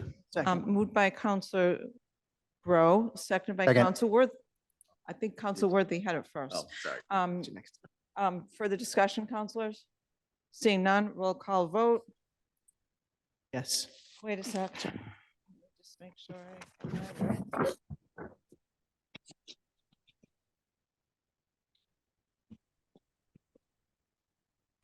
Okay. Counselor Worthley. Yes. Counselor Gilman, yes. Counselor Gross. Yes. Counselor Grow. Yes. Counselor Majota. Yes. Counselor Memard. Yes. Counselor Nolan. Yes. Counselor O'Hara. Yes. Counselor O'Neill. Yes.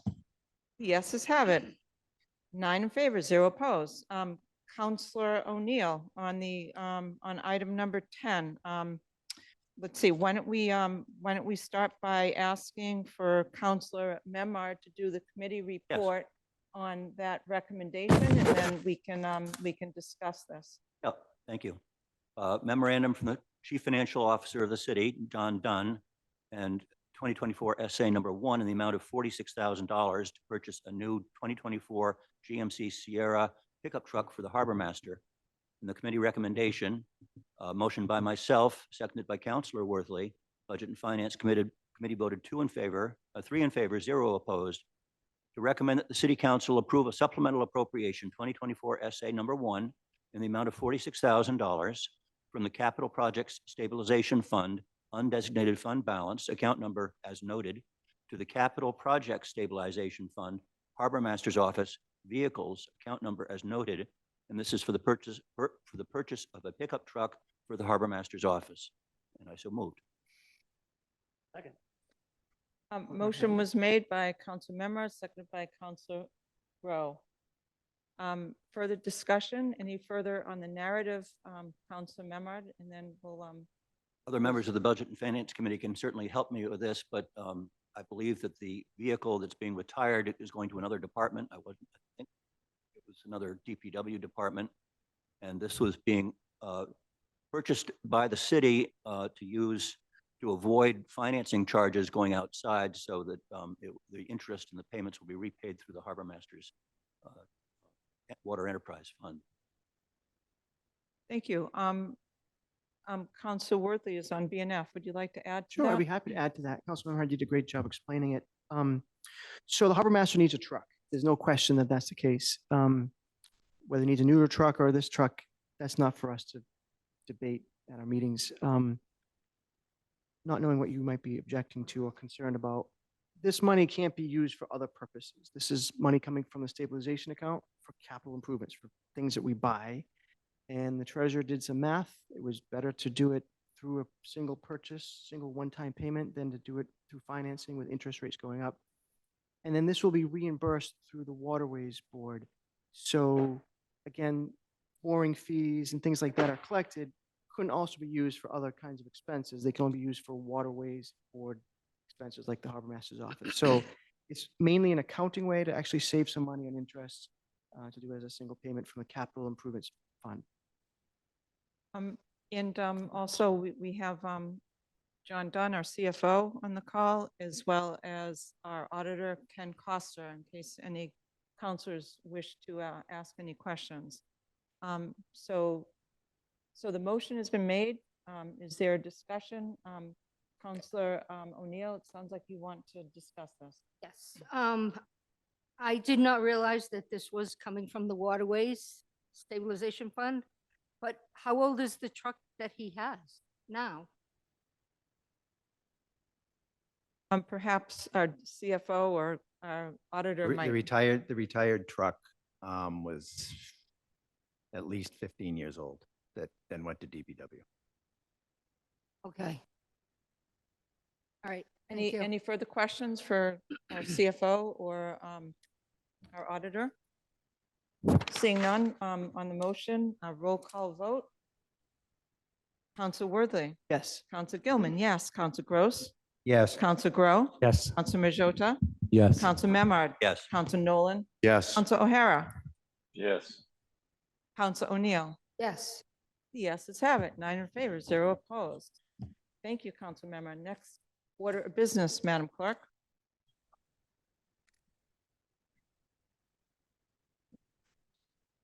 Ordinance and administration from the September 18th, 2023 meeting, the Standing Committee report. Council Nolan, Chair of O&A. I have no items under this. However, I do want to speak. I want to announce at the September 18th O&A meeting, I misspoke when making the committee recommendation for the matter of the memorandum from the mayor requesting an amendment to the GCO regarding allowing vehicles with veterans plates to park for free at meters or lots, and used the word vehicle instead of veteran. At the October 2nd O&A meeting, it'll be amended, the committee report, to correct vehicle to veteran. This matter has already been advertised for public hearing on October 10th and with the correct language. In correcting the committee report, we'll put everything into good order for the public hearing. Thank you. Thank you, Councilor. Next order of business, Madam Clerk. Standing Committee report for Planning and Development's meeting of September 20th, 2023. Thank you very much. Councilor Grow, Chair of P&D. We had just one item. It's a memorandum from the civil engineer requesting a grant of a cathodic protection easement on Forest Lane. The committee recommendation on a motion by myself, seconded by Councilor Gilman, Planning and Development voted 3 in favor, 0 opposed, to recommend the City Council grant cathodic protection easement to Tennessee Gas Pipeline LLC upon a strip of land 10 feet in width and 850 plus or minus feet in length, being 850 feet south, with the exclusive use and occupancy thereof, the intent being the east shoulder of Forest Lane, no closer than 10 feet from the existing center line, as requested and described in the easement documents attached to the civil engineer's August 8th, 2023 memorandum. And I so move. Second. Motion's made by Council Gross, seconded by Council Worthy. Is there discussion, Councilor? Well, first off, it's very clear that we don't actually write these ourselves. Okay. Secondly, this is an easement that is there for the cathodic protection easement is a wire, electronic wire that goes on the gas pipeline to help reduce corrosion and decay. So I think it's probably in our best interest to do that. Thank you. Further discussion, councilors? Seeing none, roll call vote. Council Worthy. Yes. Council Gilman, yes. Council Gross. Yes. Council Grow. Yes. Council Majota. Yes. Council Memard. Yes. Council Nolan. Yes. Council O'Hara. Yes. Council O'Neill. Yes. The yeses have it. 9 in favor, 0 opposed. Next order of business, Madam Clerk. Public hearing 2023, number 45, loan order 2023, number 2, loan authorization in the amount of $250,000 for the Ocean Highlands paving betterment. I'd like to open the public hearing, and I'd ask for anyone that would like to speak in favor.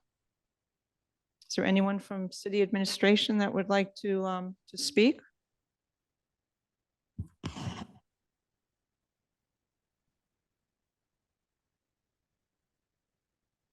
Done. I see Excuse you. me, I'm sorry. Can you hear me? Yes, so we're opening the public hearing for the $250,000 for the Ocean Highlands paving betterment. We can hear you.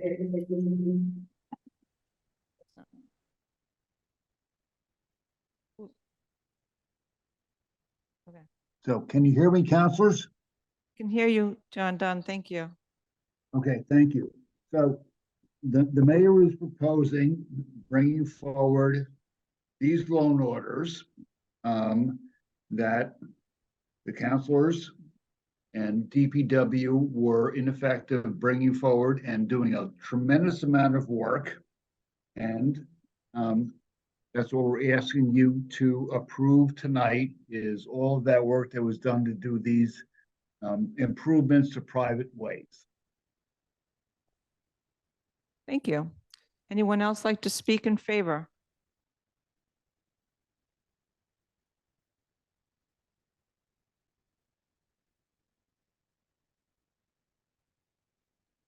This is for the, yes. So if you would come up and state your name and address, and you have up to 3 minutes to speak to us. Thank you. Hello, thank you. My name is Solana de Blasi, and I live at 15 Ocean Highlands. I am new to Gloucester. We've only lived here for 8 months.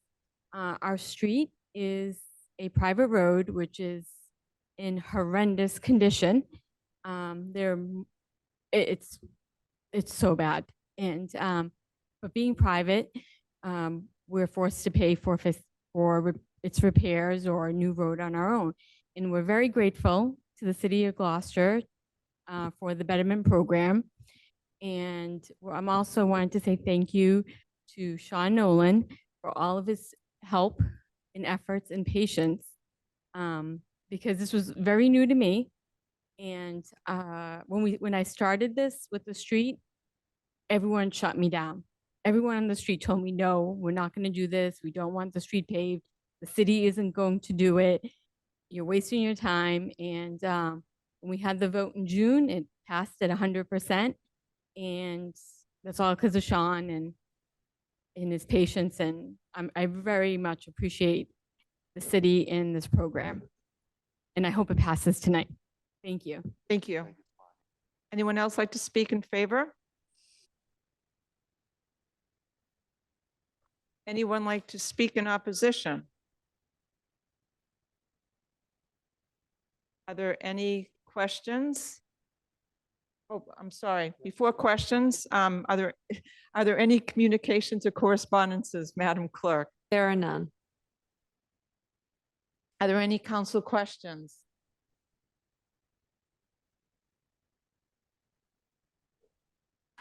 Seeing none? Madam Chair, I'll ask a question for dialogue, if it's okay. Sure, if you want to. Who's the question for? This will be to Mr. Dunn. Okay. So obviously I'll comment on it when we come up for motion, but how much taxpayers' money will this cost when the project is all done and all the people on private road have paid for it? I'm done. Okay, my answer is basically none. Thank you. Thank you. Any further questions, councilors? Seeing none, I'm going to close the public hearing. And before we do the committee report, there's an additional vote that we need to make. Council Memard, as Chair of BNF, I'd like you to make that motion. Absolutely. As people have noted, the betterment paving policy for private roads is a complex and lengthy process. And the first motion that we need to make tonight, as we move to accept Ocean Highlands and Blueberry Lane, is to make a motion that on the basis of the information presented, the City Council finds that the repair of Ocean Highlands is required by public necessity. And I so move. Second. Motion's made by Council Memard, seconded by Council Worthy. Is there a discussion on this motion? Council Grow. I'm all in favor of this, and I'm in favor of the betterment process. This is the first time I've seen this motion. I'm just curious, what does it actually mean?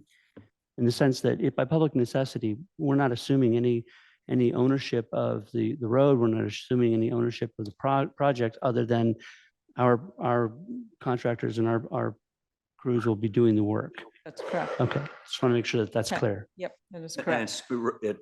it's language that's also in the petition that the people who have property being bettered sign. This is and Suzanne Egan, our general counsel, said for housekeeping purposes, we need to make sure that this is the first of the two motions. Very good, thank you. Okay, so we have a motion. It was seconded. Any further discussion, councilors? Seeing none, roll call vote. Councilor Worthley. Yes. Councilor Gilman, yes. Councilor Gross. Yes. Councilor Grow. Yep. Councilor Majota. Yes. Councilor Memard. Yes. Councilor Nolan. Yes. Councilor O'Hara. Yes. Councilor O'Neill. Yes. Yeses have it, 9 in favor, 0 opposed. Now for the committee report. Councilor Memard. And I apologize if this is a little lengthy, but it is a fiscally legal matter. On a motion by myself, Councilor Memhard, seconded by Councilor Worthley, Budget and Finance Committee voted 3 in favor, 0 opposed, to recommend that the City Council approve the loan order as follows. That the City of Gloucester appropriates $250,000 to pay costs of permanent repairs, including paving, to Ocean Highlands, a private way in the city, including costs incidental or related thereto. To meet this appropriation, the treasurer, with the approval of the mayor, is authorized to borrow said amount under and pursuant to Mass General Law 44, Section 7-5, or pursuant to any other enabling authority. Although any borrowing by the city to meet this appropriation shall constitute a general obligation of the city and a pledge of its full faith and credit, 100% of the amount needed to repay any borrowing pursuant to this order shall be raised in the first instance through the assessment of betterments upon the abutters of the private way in accordance with Mass General Law, Chapter 80, and any other applicable authority.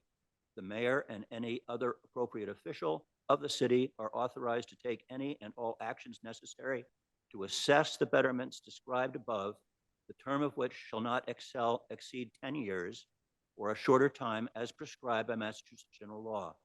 Any premium received by the city upon the sale of any bonds or notes approved by the sale, less any such premium applied to the payment of the costs of issuance of such bonds or notes, may be applied to the payment of costs approved by this vote in accordance with Chapter 44, Section 20 of the general laws, thereby reducing the amount authorized to be borrowed to pay such costs by a like amount.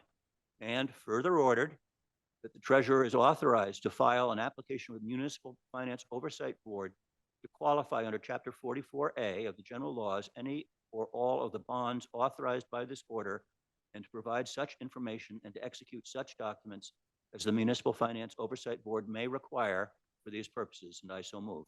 Madam Chair. Hold on. Go ahead. Third line from the bottom of the bulk paragraph, you used the word sale and it should have been vote. Payment of costs approved by this vote in accordance with Chapter 44. Is that the one? Yes. Thank you. Thank you, Grace.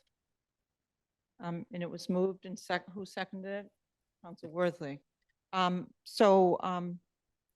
First I'll ask Councillor Memard if you have any further narrative, and then I'd like to ask Councillor Nolan to speak first because this was his ward. I've been able to successfully implement 3 betterment projects in Ward 1, and we're working on several others, but I would turn it over to Councilor Nolan in this case. As I mentioned, it's a lengthy process and it requires a lot of working together. And the one positive thing is, after it's all said and done, it's a great community building exercise. Great, thank you. Councillor Nolan, the floor is yours.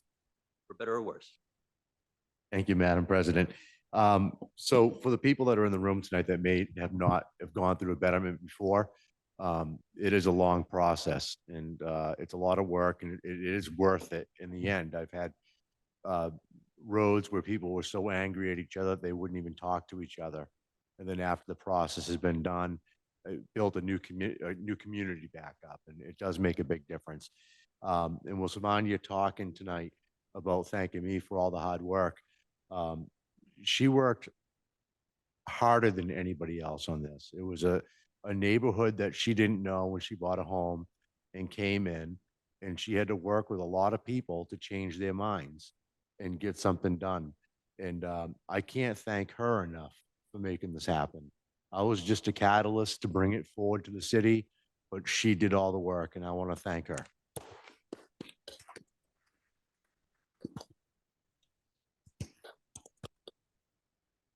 Anyone else like to speak on this motion? Madam Chair.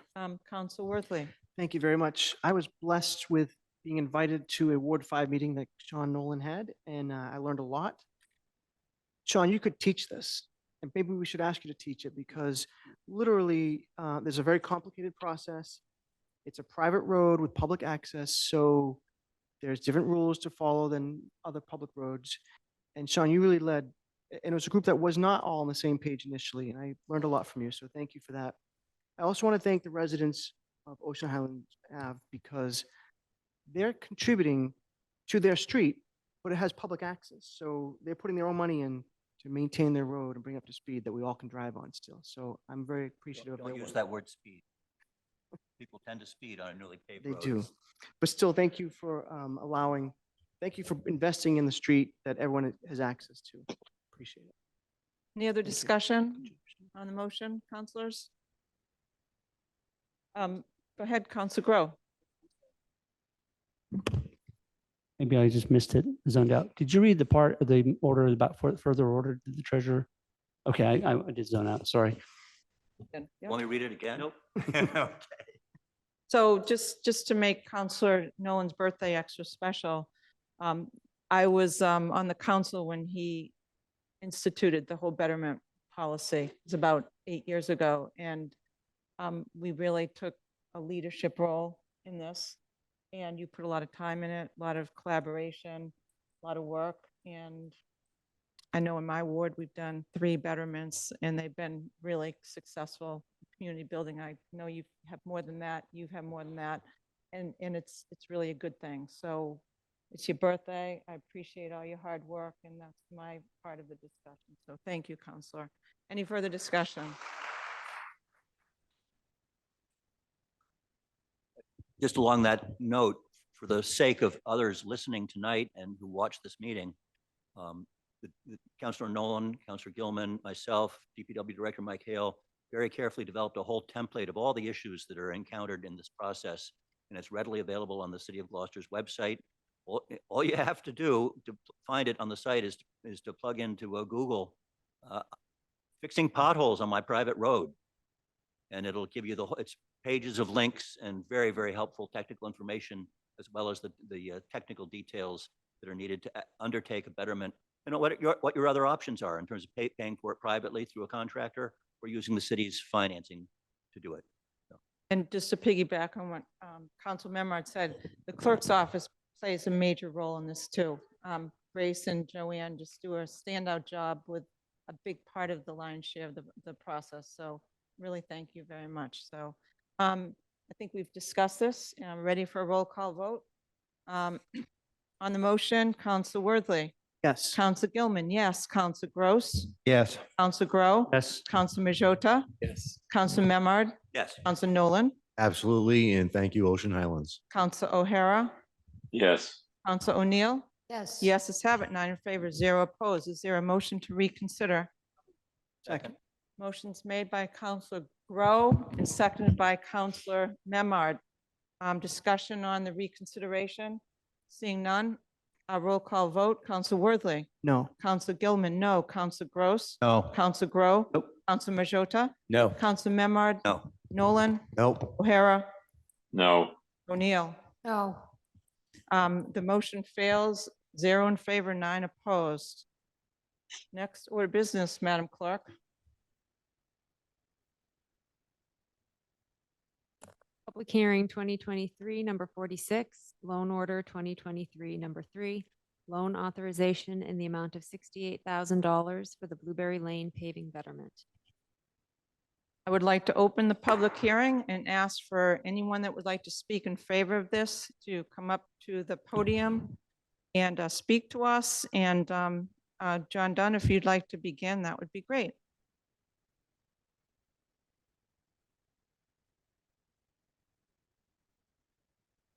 Oh, can you hear me? We can hear you now. We didn't hear you at first, so. Okay, very good.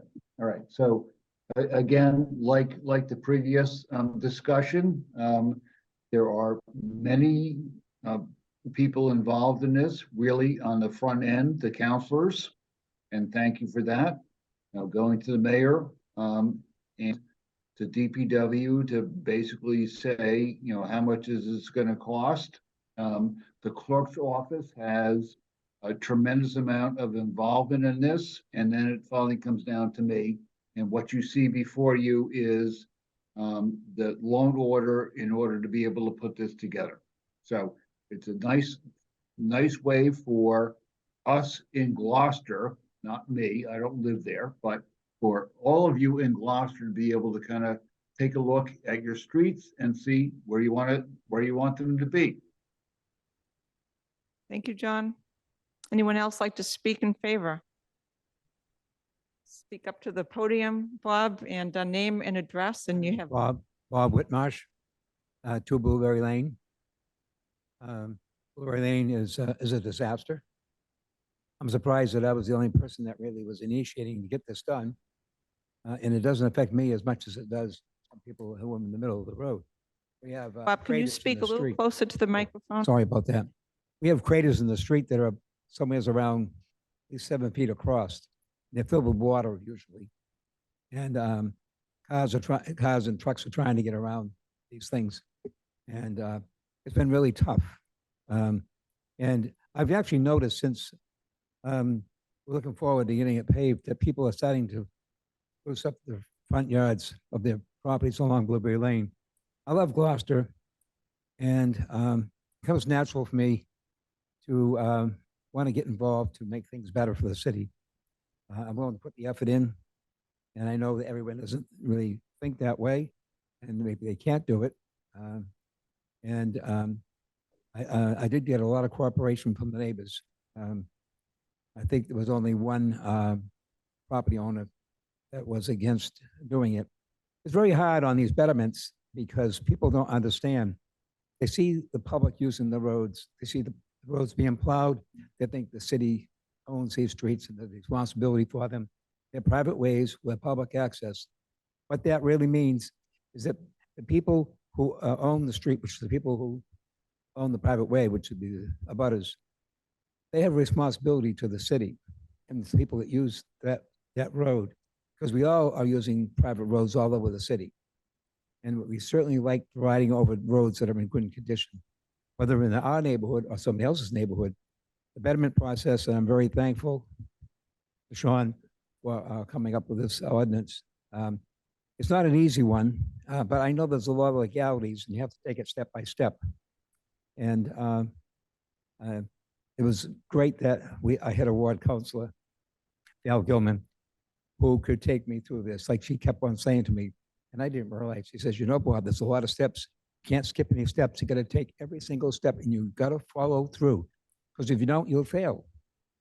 And I got to a good point, and then she started to tell me, you got to go through all the steps. So I followed directions. And she worked hard with me. We both worked hard together. And we got some support from the neighbors to make this thing happen.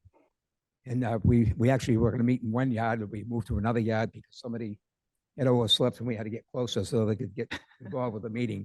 And we did get it through. But I'll tell you, if more of these things happen around the city, Gloucester will be a beautiful place. Look at the boulevard, how beautiful it is. I want to get on there all the time. I appreciate the generous gardeners who also love the city. We have a lot of good people in the city. 10 We have a lot of seconds. talent. Congratulations, Val. Appreciate it. Thank you, Bob. Appreciate it. Anyone else like to speak in favor? Anyone like to speak in opposition? Seeing none, are there any correspondences or communications, Madam Clerk? There are none. Councilors, do you have any questions? Seeing none, I'd like to close the public hearing and ask for a committee report from our Chair of BNF. Scott Counselor, Miller. Madam Chair, that motion needs to be made before the committee report is Oh, read. thank you, Counselor. So I was correct in closing the public hearing. I'm ready. And now, Council Memard, you need to make that extra vote Thank you, before we do Grace. the committee report. Thank you. This will sound Thank a you, little Grace. familiar, no surprise, but I would move that on the basis of the information presented, the city council finds that the repair of Blueberry Lane is required by public necessity, and I so move. Second. Motion's made by Council Memard, seconded by Council Grow. Is there a discussion, councilors, on the motion? Seeing none, roll call vote. Councilor Worthley. Yes. Councilor Gilman, yes. Councilor Gross. Yes. Councilor Grow. Yes. Councilor Majota. Yes. Councilor Memard. Yes. Councilor Nolan. Yes. Councilor O'Hara. Yes. Councilor O'Neill. Yes. The yeses have it. 9 in favor, 0 opposed. Now we're back to the committee report. Thank you. Budget and Finance on September 22nd, 21st, voted on a motion by myself, Councilor Memhard, seconded by Councilor Gross. Budget and Finance Committee voted 3 in favor, 0 opposed, to recommend that the City Council approve the loan order as follows. Ordered that the City of Gloucester appropriate $68,000 to pay costs of permanent repairs, including paving, to Blueberry Lane, a private way in the city, including costs incidental or related thereto. To meet this appropriation, the treasurer, with the approval of the mayor, is authorized to borrow said amount under and pursuant to Mass General Laws, Chapter 44, Section 7.5, or pursuant to any other enabling authority. Although any borrowing by the city to meet this appropriation shall constitute a general obligation of the city and a pledge of its full faith and credit, 100% of the amount needed to repay any borrowers pursuant to this order shall be raised in the first instance through the assessment of betterments upon the abutters of the private way in accordance with Mass General Law, Chapter 80, and any other applicable authority. The mayor and other appropriate official of the city are authorized to take any and all actions necessary to assess the betterments described above, the term of which shall not exceed 10 years or such shorter time as prescribed by Massachusetts general law. Any premium received by the city upon the sale of any bonds or notes approved by this vote, less any such premium applied to the payment of the costs of issuance of such bonds or notes, may be applied to the payment of costs approved by this vote in accordance with Chapter 44, Section 20 of the general laws, thereby reducing the amount authorized to be borrowed to pay such costs by a like amount. And further ordered that the treasurer is authorized to file an application with the Municipal Finance Oversight Board to qualify under Chapter 44A of the general laws any or all of the bonds authorized by this order and to provide such information and to execute such documents as the Municipal Finance Oversight Board may require for these purposes, and I so move. Second. Motion's made by Council Memard, seconded by Council Worthley. I would like to begin the discussion. So I want to give a shout out to Bob Whitmarsh because he works so hard on this neighborhood project. He began with Apple Street. We weren't successful in getting the amount of people in the petition that we needed. And then we went forward with Blueberry, and it was just amazing. He was just out there talking to the neighbors, organizing meetings, getting the petition signed, doing the details of the invitations and certified letters for the official meeting. And it was really just a great neighborhood event. Christina Rafter, Kurt Hosman, and Dolores Laughlin also were leads in this. But Bob Whitmarsh did the lion's share of the work. So I totally appreciate his hard work. I also want to shout out to Mike Hale because the DPW director at every point of a betterment has to be on their toes to get us the linear footage, to get us the information about how much it's going to cost to work with the contractor. It's very tedious, and he was always there to support this. So I obviously will be supporting this, and betterments they're tough to do, but when you do them well, it really feels good. So I'll be supporting this. Any further discussion on this, councilors? Councilor Grow and then Councilor Worthley. And we ought to get Sylvania and Bob Betterment Ambassador sashes to wear so that we get some more of these projects done, because there's a lot of projects that need to be done in the city. And I think people don't know how challenging it might be, but also that it can be done and it can be done efficiently and to the betterment of the whole city. Thank you. Councilor Worthley. Yes, Madam Chair. Firstly, I want to second your shout out to Bob Whitmarsh and his wife Dolores. You've done yeoman's work, hundreds of hours. This is not just a one-day conversation. This is hundreds of hours that they put into this. I want to thank you, Councilor Gilman, for involving me so I could learn this process as well. It is too bad that the other streets in the neighborhood aren't moving forward, but it is what it is. And I'm very pleased to see Blueberry Lane coming together. Again, it's a private road with public access. They're paying every penny of this. The city is basically a pass-through, and people in the neighborhood will be paying all that back over, I think, 10 years. And yet there's still public access to the street, and it's great that they're welcoming people on the road and paying for it themselves. Thank you, Bob. Thank you. Any further discussion, councilors? Seeing none, roll call vote. Councilor Worthley. Yes. Councilor Gilman. Yes. Councilor Gross. Yes. Councilor Grow. Yes. Councilor Majota. Yes. Councilor Memard. Yes. Councilor Nolan. Yes. Councilor O'Hara. Yes. Councilor O'Neill. Yes. The yeses have it, 9 in favor, 0 opposed. Is there a motion to reconsider? Second. Motion's made by Councilor Grow, seconded by Councilor Worthley. Roll call vote on the reconsideration. Councilor Worthley. No. Councilor Gilman, no. Councilor Gross. No. Councilor Grow. Nope. Councilor Majota. No. Councilor Memard. No. Councilor Nolan. Yes, congratulations, Bob. No. I mean, no. Oh, nope, sorry. Councilor O'Hara. No. Councilor That's a O'Neill. Bobby, why not? No. The motion fails, 0 in favor, 9 opposed on the reconsideration. Let's give our betterment folks a round of applause.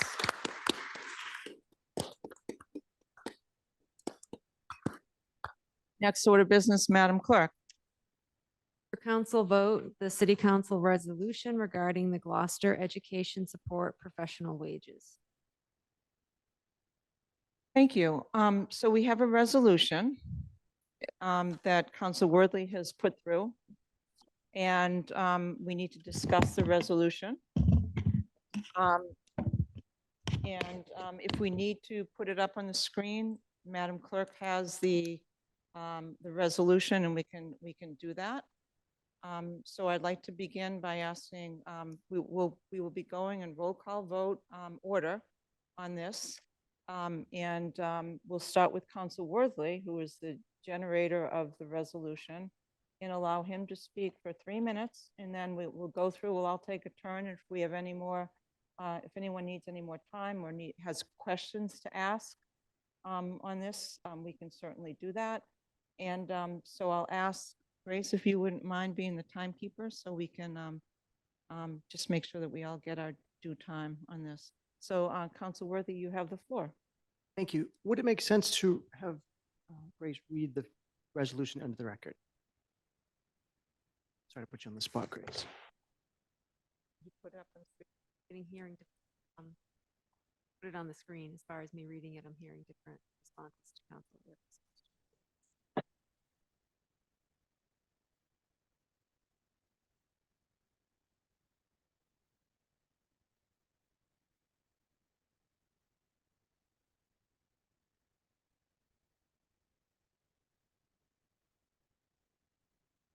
For those of you who are home or have your laptop with you, you can see this in your packet. Want me to read it? Can you share it? I did. It's not, you need to open.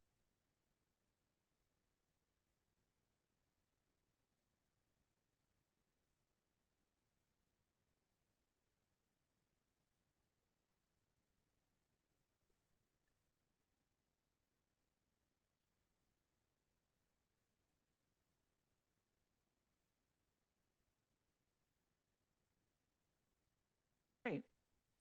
So why don't you read it before we take time from Counselor Worthley? So Grace, if you wouldn't mind reading that, so we can.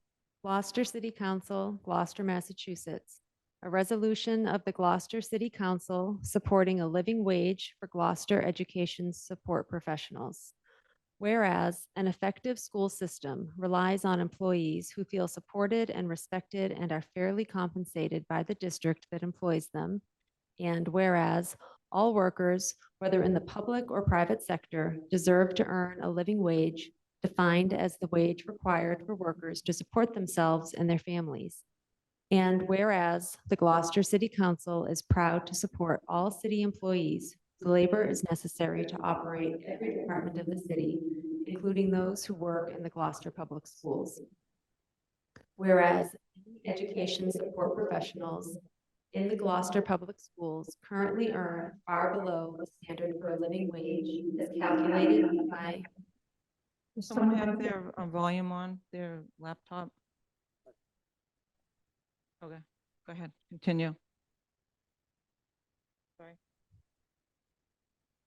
Whereas the Gloucester City Council is proud to support all city employees whose labor is necessary to operate every department of the city, including those who work in the Gloucester Public Schools. Whereas many education support professionals in the Gloucester Public Schools currently earn far below the standard for a living wage as calculated by the Massachusetts Institute for Technology. And whereas many education support professionals, excuse me.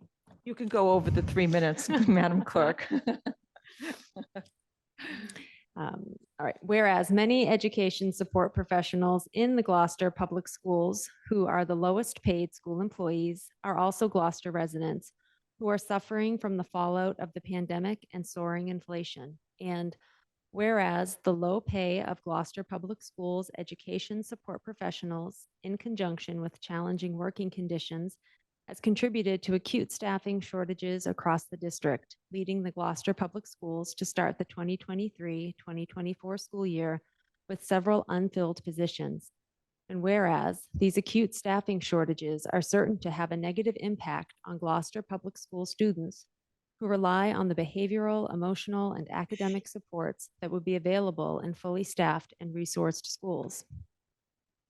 And whereas increasing the pay of low-wage Gloucester Public School education support professionals to a living wage will help attract and retain highly qualified staff, improve employee morale, reduce staff turnover and its accompanying costs, and enhance educational support and consistency for students and families.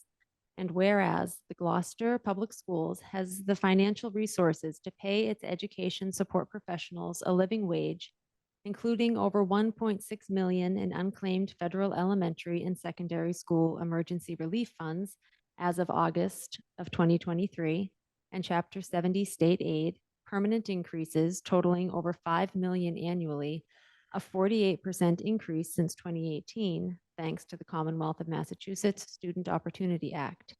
Now therefore, be it resolved by the Gloucester City Council that Section 1, the Gloucester City Council implores the mayor and the Gloucester School Committee to align their actions with their words and offer a living wage to all of our education support professionals. Section 2, a certified copy of this resolution be forwarded to Mayor Greg Verga and the Gloucester School Committee. Thank you, Madam Clerk. Council Worthy, you have the floor, and you would do the timing. That would be Grace. Thank you, Madam President. Firstly, thank you to everyone who came out tonight to speak in favor of this. I know there's lots of people who didn't make it out tonight, but I also want to thank the council for giving the opportunity for people to speak and be heard. There are moments throughout history where people, leaders try to create moments that really shape the future. And then there are moments that create leaders. Tonight, my friends, is one of those moments. I'm looking for all of us to come together to support our critically important paraprofessionals. I have to read from some notes because I want to be quick with my time here. Some detractors have tried to make this about the upcoming election. And these people need to pay closer attention to my unwavering position over the last 25 years in support of all city employees. Back in May, when this council's Budget and Finance Committee met to review the bottom line of the school department, I asked if this budget is sufficient to settle the contract for paraprofessionals before June 30th. I was assured that it was sufficient. I will note that the school committee asked for about $700,000 more than the budget that we reviewed, and it was presented to us. But it was in that meeting that I made my support for schools crystal clear. As I stated on the record, my various viewpoints I've had over the performance of the schools over the last 30 plus years. As a second youngest city councilor here, I think that my most recent experience from being a student is still 30 years old. I also served in the site-based management team when the Gloucester High School building was being renovated. So I had that vantage point as well. But it was the son of a paraprofessional, Joanne Worthley, that I first saw how hard educators work and the direct positive impact they have on students' lives. She would go to school every morning with the highest hopes of helping to improve student achievement, even for students in crisis who she needed to de-escalate the day before to protect herself and other students, in addition to caring for the needs of other students. For some students, paras are our children's main interface with the public education system. I can assure you, for some students, they are the most critical ones. Whether it be working one-on-one so the classroom teacher can successfully teach the entire class, being a student's coach or cheerleader, their nurse, their therapist, their only trusted adult, their potential mandated reporter, these are just some of the roles paraprofessionals play. They are our students' best advocates. They are sometimes the only access they have to social services, to an extra meal, to healthcare, to therapy, and to their only hope. The other vantage point I have for knowing the work of our paraprofessionals is directly with my son, Jude. Jude is now a freshman in Gloucester High School. In 5th grade, it was noted that despite his strong vocabulary and comprehension, he had a different and difficult time with reading. He was placed on an individual education plan and was determined in 6th grade that he was reading at a 2nd grade level. Over his 3 years in O'Malley, 10 seconds. Over his 3 years in O'Malley, he had significant, meaningful support from paraprofessionals to help him get up to grade level. You made a difference. Thank you. You will be able to go back to you after everyone has a chance of speaking. Thank you. Thank you.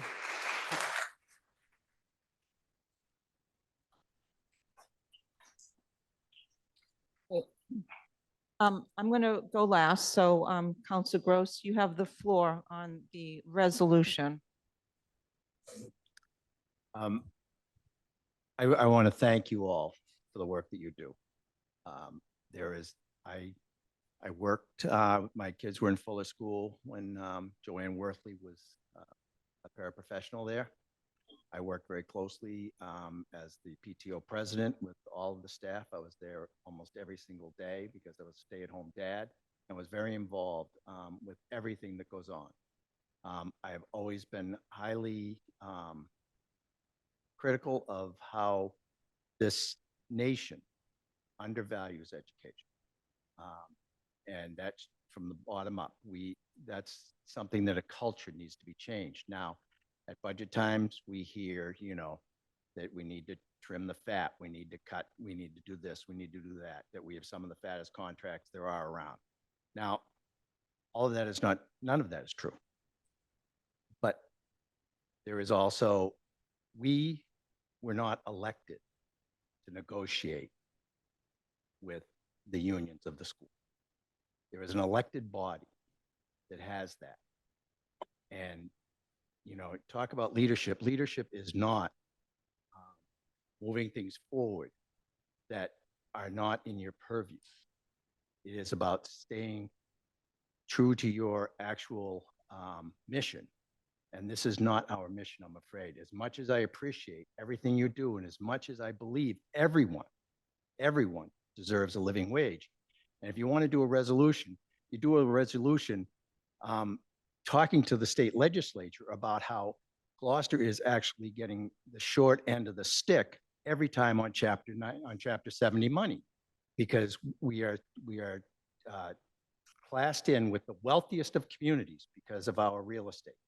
Now, we have real problems here that are not being addressed by the Commonwealth.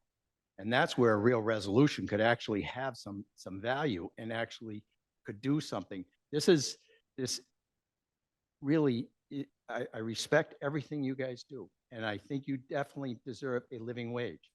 But this resolution is not going to get it's not going to get you there. It is really a feel-good thing. It just, as much as I would love to be able to have this make a difference, it really won't. So I hope that you know that, and I do support you. And I support living wage for everyone. I don't know why this is just says, you know, just the ESPs. It should be living wage for every city worker. End of resolution. But it doesn't say that. And 10 seconds. We are not the body that was elected to negotiate with you, and you are in active negotiation right now. Thank you, Counselor. Next is Counselor Grow on the roll call. Thank you very much. I want to follow up with where Tony was starting on this, and I want to make sure that people understand. I don't think anyone in this room can question my bona fides on education and the support for our schools. Ever since I moved to this community, my wife and I have been absolutely 150% in favor of anything involving funding of education, salaries, support, anything that education is, we have been behind. We have sued the state of Massachusetts to preserve the integrity of our schools. I have supported overrides. I have done everything I possibly could do to ensure that there was support for budgets every time that there's been a budget vote. I don't think anybody can question my appreciation for everything that you do. But like Tony said, this is a resolution without any substance. And at the end of the day, we have to look at what our role is. My personal support for you, and I'm probably the only person on this dais who's a former union member. Our role in this dais is as a city council, and we have no role in this discussion. Personally, I'm 100% supportive of you, and I will tell you tonight that I will vote absolutely to support any budget increases that are necessary to give you the appropriate salary that you deserve, because you do deserve it. And I understand the work that you do. But to ask the council to put forward a resolution that is perfunctory at best and performative at worst is not pushing forward your agenda. You know, I think the school committee knows how we all individually feel about this issue. We all support you. I support you. I support everything that you do every single day. Okay, but if I put my name on this resolution, I know that it's not going to do anything. If anything, it has a potential for making things worse. I would like to see this council, perhaps at the next session, because I think it's too late in the year to do this, to engage the Budget and Finance and Ordinance Administration in the process of investigating what it means to actually have a living wage legislation in this community. It's a lot more complex than just simply saying we want a living wage, but I believe in the living wage, and I believe that everybody who works for the city should be earning a living wage. And I think that definitely applies to you, of course, but it applies to everybody in the city. And if we don't respect the boundaries of what we're doing tonight in terms of where you are with your negotiations with the school committee, I think we run a risk of breaking down boundaries with other bargaining units, and that's not our role. I support you. I appreciate you. I see you, and I will always vote to fund your contracts and your budgets. but I'm not going to 10 support this tonight. seconds. Thank you, Counselor. Counselor Marjota, you're next. Hello, yes, I'm gonna piggyback on Councilor Grow and Councilor Gross. I 100% support what you everyone does. I went to the Gloucester Public Schools. I have a child in a public school, and I will have 2 more children in the public schools.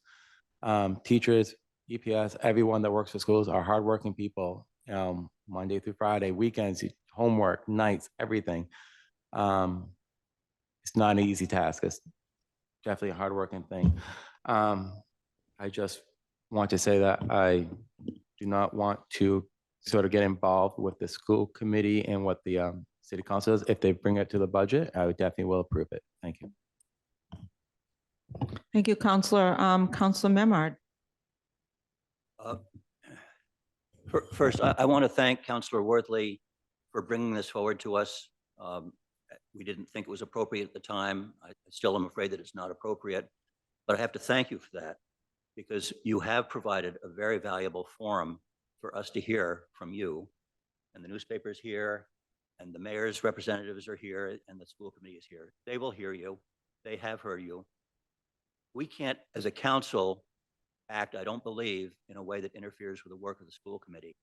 That would be like the city council interfering with contract negotiations with the firemen or the police or any other union in the city, and that's not our place. We have a legislative role, but we do hear you, and I think we provided a very helpful forum that we all can build upon, and I hope that you have success moving forward with negotiations and with compromise. We only approve, as a council, we only approve the bottom line budget that's presented to us by the mayor and the school committee. We have one line item, and you're in that line item, obviously not enough. And we need to work together to try and increase your compensation and your role within that budget. Thank you. Thank you, Counselor. Counselor Nolan. The thoughts of everything going on right now are overwhelming for everybody. I do feel that everybody deserves a living wage. I wish that we could review this in a way that would be more of a broad spectrum to bring it out for everybody. But I too feel as though it's not our business to interfere with the school committee, especially things that are under negotiations possibly. I do wish that you guys end up where you belong in making the money you deserve. I just don't feel right voting on a resolution that is just bringing up one part of the situation. In the school department, there's plenty of people that work together, and on the city side of it, there's a lot of other people that are also underpaid, including janitors and custodians on our end of it. And I'm sorry, I do wish that you guys the best of luck with the school committee, and I support you, but I don't believe it's my place to tell the school committee what to do in their negotiations. Thank you, Counselor. Counselor O'Hara. Thank you. All the students of Gloucester are dependent on the teachers, the people with the boots on the grounds. Obviously, the paraprofessionals are those boots on the ground. And as has been said tonight, this may not be the place for this to take place. But guess what? It's taking place tonight. It's before us. We've heard from them. We are, most of these paraprofessionals are Gloucester residents. You look at the wages, you look at what the cost of living in Gloucester is, the present state of the economy that we all are bearing for one reason or another. We are the elected officials of the paraprofessionals. They voted us in, and again, this may not be the place, but I think we can take a stand. We can at least make it known. We as a city council during budget review, looking at the budget. Where's that money being spent? Literally every penny. That comes down to everything. We have a budget, we kind of gloss over it. We don't dig into the nuts and bolts to see issues such as what we're talking about tonight. This is real. We have to look out for the taxpayers, but most importantly, we have to look at the students who someday are going to be the leaders that we are tonight. So with that said, I must support this. I think it's very important for this. I thank Councilor Worthy for bringing this forward, and he's taken a lot of heat over this. But there has to be light at the end of the tunnel. People need to be heard. They're being heard tonight. They've been heard, and I wish you the best. Thank you. Thank you, Counselor. Counselor O'Neill. Yes, thank you.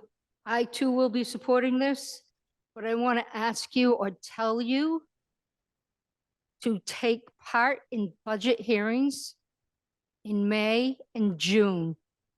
Go to the city hall, get a copy of the budget, even if it costs money. I don't know if they charge for it, get a copy of it. Go through it line by line. I found quite a bit of money in 45 minutes that to me was questionable and could be spent on paraprofessionals and teachers.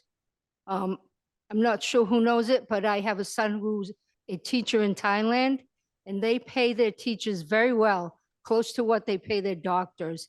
And they have incredible schools, and they turn out really highly intelligent children who speak multiple languages.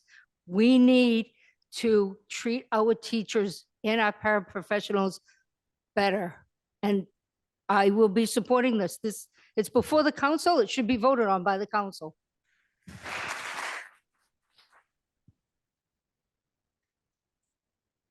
So I'm the last to speak on this, and then we need to have another round. We can do that. So my son is now 23. He went to school at Plum Cove, went to school at O'Malley. So many of the paras and the teachers at Gloucester High were just amazing for him.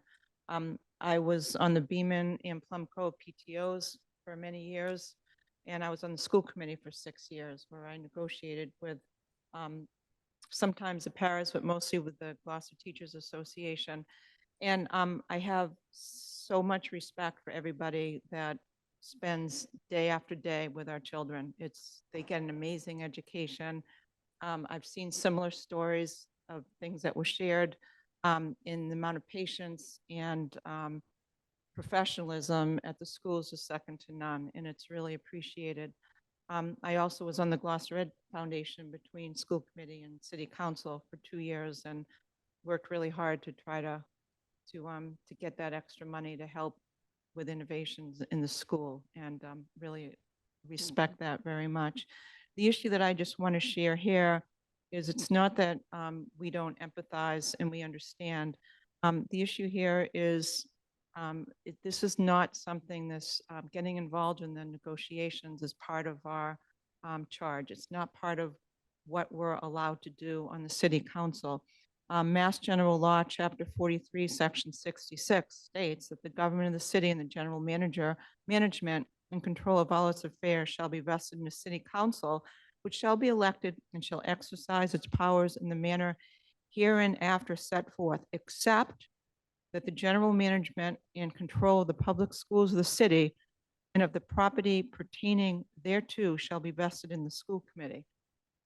So by us getting involved right now at the end part of negotiations is getting out of this lane of Chapter 43, Section 66.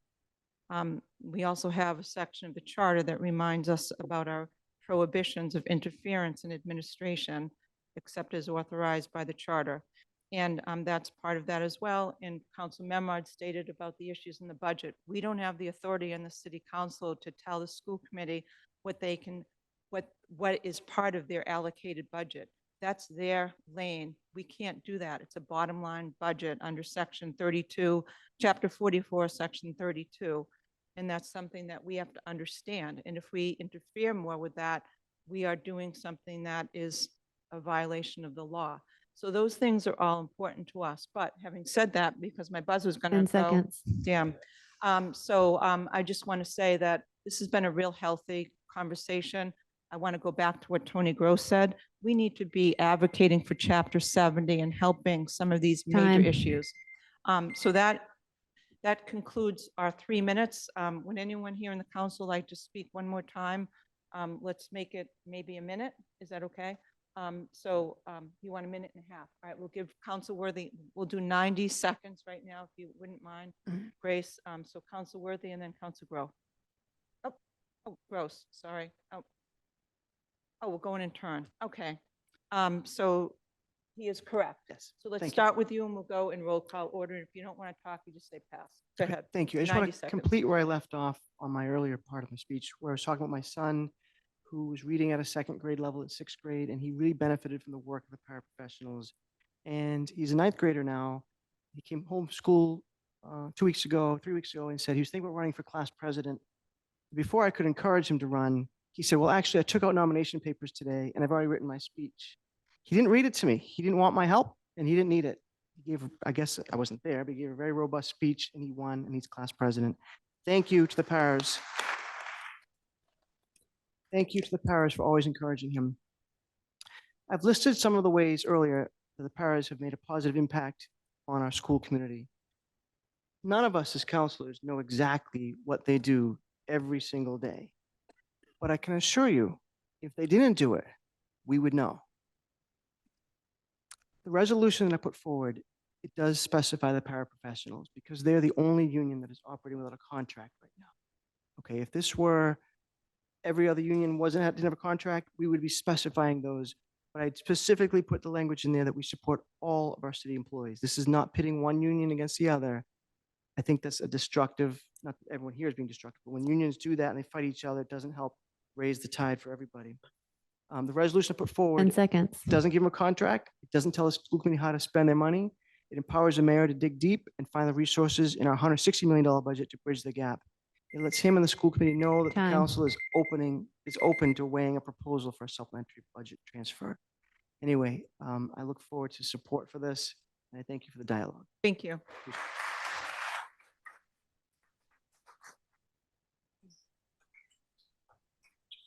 Council Gross.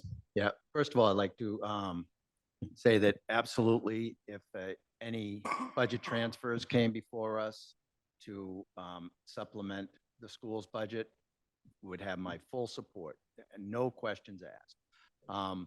I don't know why Councilor O'Hara made the statement that do a cursory review. I go through every single line item of not just the city's budget, but also the school's budget. I was chairman of BNF at the schools for 4 years. I knew every single line item that was in there. And so we do not just give this a rubber stamp ever, but we don't have any power to appropriate money. We don't. We're a legislative body. The mayor's office is the first place that it comes from. Then he gives the school committee their budget and they have to work within their budget. And any appropriation that came before us, I would fully support because I believe that you guys, and not just, but all education is undervalued throughout this nation. And it's a sad state of affairs. We heard about Taiwan. That's how we should be treating our teachers. Absolutely feel that way. And so don't go away thinking 10 that seconds. I do not believe that you guys need more than what you get, because I do. Thank you, Councilor. Councilor Grow. I just want to very quickly say that if nothing else out of this conversation, what I have been gratified to see is that counselors who have been previously somewhat hostile to the schools or to school funding are coming around to understanding the importance of this. I've had conversations with counselors, and we've seen counselors work against overrides that would have increased funding to education a decade and a half ago, and that were failed. And we had counselors this year vote against the school budget. So understand that when you talk about support for you and for what you're doing, this support goes back decades, and the ramifications of the lack of support decades ago is what has partly led to this process now. So you always have my support. You have always had my support, and you will always have my support. Thank you, Counselor. Counselor Majota. I just want to say again, thank you for all your hard work. We appreciate it. The city appreciates it. My kids appreciate it, and thank you so much. Thank you, Counselor Memard. Again, also, thank you for speaking tonight. It's been painful and a privilege to hear a little bit behind the scenes, and I hope that we can shine more light on that going forward in a way that recognizes your work and your contribution and the role that you play in making this a healthy community and encourage our children forward, however that may be. But thank you for the honor to hear you speak tonight, to hear your truth, to hear about the love that you share with our children, and we're grateful for that. And thank you. Thank you, Counselor. Counselor Nolan. Thank you for everything you guys do. I'm sorry it's not the outcome that you're looking for so far that looks that way. But I think that your voices have been heard and heard loud. And I hope that there are other people in this room that are also hearing them. And I hope that there's people that look in tomorrow to the minutes to find out what was said tonight and the positiveness that have come out of most of our talks. Thank you, Counselor. Counselor O'Hara. Thank you. We as a council, it's very, very clear that we support the paraprofessionals. It's also very clear that some of us don't want to put money where the mouth is, so to speak. If you support them, sign it. We as a city council have to do a better job at looking at the budget. The administration, I believe, we need to think outside the box how we can operate the city and not continue to raise taxes. It can be done. The mayor has to make that decision. People deserve to have a reasonable wage. Clearly, if you do research, the paraprofessionals are underpaid compared to other North Shore communities. But I ask my fellow councilors, you speak well of the paraprofessionals and their plight to move forward. Sign the document if you really support them. Thank you.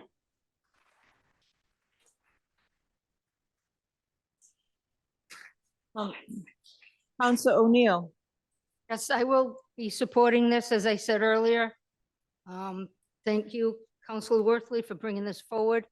Thank you, ladies and gentlemen, for staying this late. I just want to reiterate that budget hearings are in May and June, and they are during the day. So I won't be a counselor next year.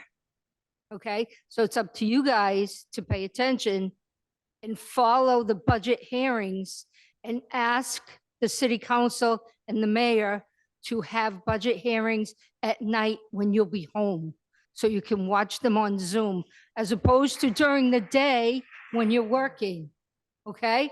Then you might get what you want, what you need, what you deserve. But I support you wholeheartedly, and God bless you. I haven't spoken yet. So I've just got a couple of comments. First of all, one of the things that I did this past year is I had a preliminary conversation in Ward 4 with about 30 people that came to the Lanesville Community Center on the budget. And the reason why I did that is because I think before the budget is codified and developed by the mayor's office, it's helpful for us to hear from our constituents. And I developed a template. It was a participatory conversation.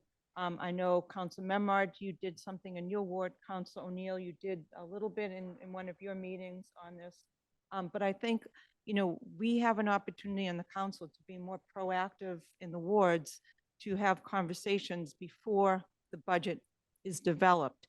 And I sent all the minutes of that to administration right after it, put it on the consent agenda so everybody could see the public information, Council Memard did the same. So I think we have to do a better job in getting involved proactively. And just to let you know, the actual public hearing is always at night. Counselor O'Neill is talking about the department review meetings, which do happen during the day. But if that's something that the will of our committee wishes to readdress, I might not be on the committee next 10 year. seconds. But whomever is can certainly come up with a procedure to allow those meetings to happen at night. So those are my comments. I'm out of time, so we're going to do one more round and then we're going to take a vote. So Council Worthy, you have the floor. Thank you. I'll be very brief. I want to thank the counselors for the dialogue. It doesn't look like this will pass. And I don't think that means that the people who vote no are against paraprofessionals or against the school budget in the school department. I think quite the opposite. And it's very clear to hear that stated publicly so that when the mayor and the school committee go back to the drawing board, which I assume that they will, they know that they have the support from the council. And supporting public schools means supporting paraprofessionals, and supporting paraprofessionals means supporting public schools. So I don't want anyone, if you vote yes, thank you. If you vote no, I respect it. And I appreciate that everyone's gone on record saying they would support if there was a supplemental transfer funding this contract. So that's meaningful and valuable, and it wouldn't have happened if we didn't put this on the agenda tonight. So thank you for that. Thank you. Okay, I'd like to call the vote. Oh, do you want to? Just one correction. The school budget actually is being discussed from like February to April, that's not the city budget that Councilor O'Neill was speaking about. The school budget, and I think most of their meetings are in the late afternoon. They were when I was there, that you have the budget. The budget meetings was actually kind of start in January. So if you want to attend school budget meetings, which is what's most important to you guys, it would be look at their agendas starting at the first of the year to see when the budget and finance, the building and finance subcommittee is meeting about budgets, because that's when, and they do meet in the afternoons after school. Thank you. Council Memard. I just wanted to follow up on some of this, the laws that Councilor Gilman referred to, which, you know, for better or for worse, they handicap our role tonight. But Section 2(4) of the Gloucester City Council Charter prohibits any member of the City Council or any committee of the City Council directly taking part in the conduct of the administration's business of the city. So, as people have said, we hear you, but this is not our vote to make or our role to play in trying to intervene on your behalf. But I think that this has provided a really helpful vehicle for you to put a message out, which has been heard loud and clear. So we have a council vote, city council resolution regarding the Gloucester Education Support Professional Wages. It would be a motion to approve. Is there a So motion? moved. So moved by Second. Council Worthy, seconded by Council O'Neill. I think we've talked it through. So let me go back to my roll call. I think I'd have it memorized by now. Council Worthy. 100% yes. Council Gilman, no. Council Gross. Present. Present. Council Grow. No. Council Majota. Present. Council Memard. No. Council Nolan. No. Council O'Hara. Yes. Council O'Neill. Yes. Okay, let me just, I've got a lot of scribbles here, but it looks like, You didn't vote, did you? oh, I didn't, You no. did. I did. No. Oh, You voted. Council O'Hara did. I went through it. So let's see. We have the motion fails. There are 1, 2, So it's 3 in favor, 4 opposed, and 2 present. But thank you, and we appreciate the process, and thank you. Oh, so the result is 2, 3. The motion fails.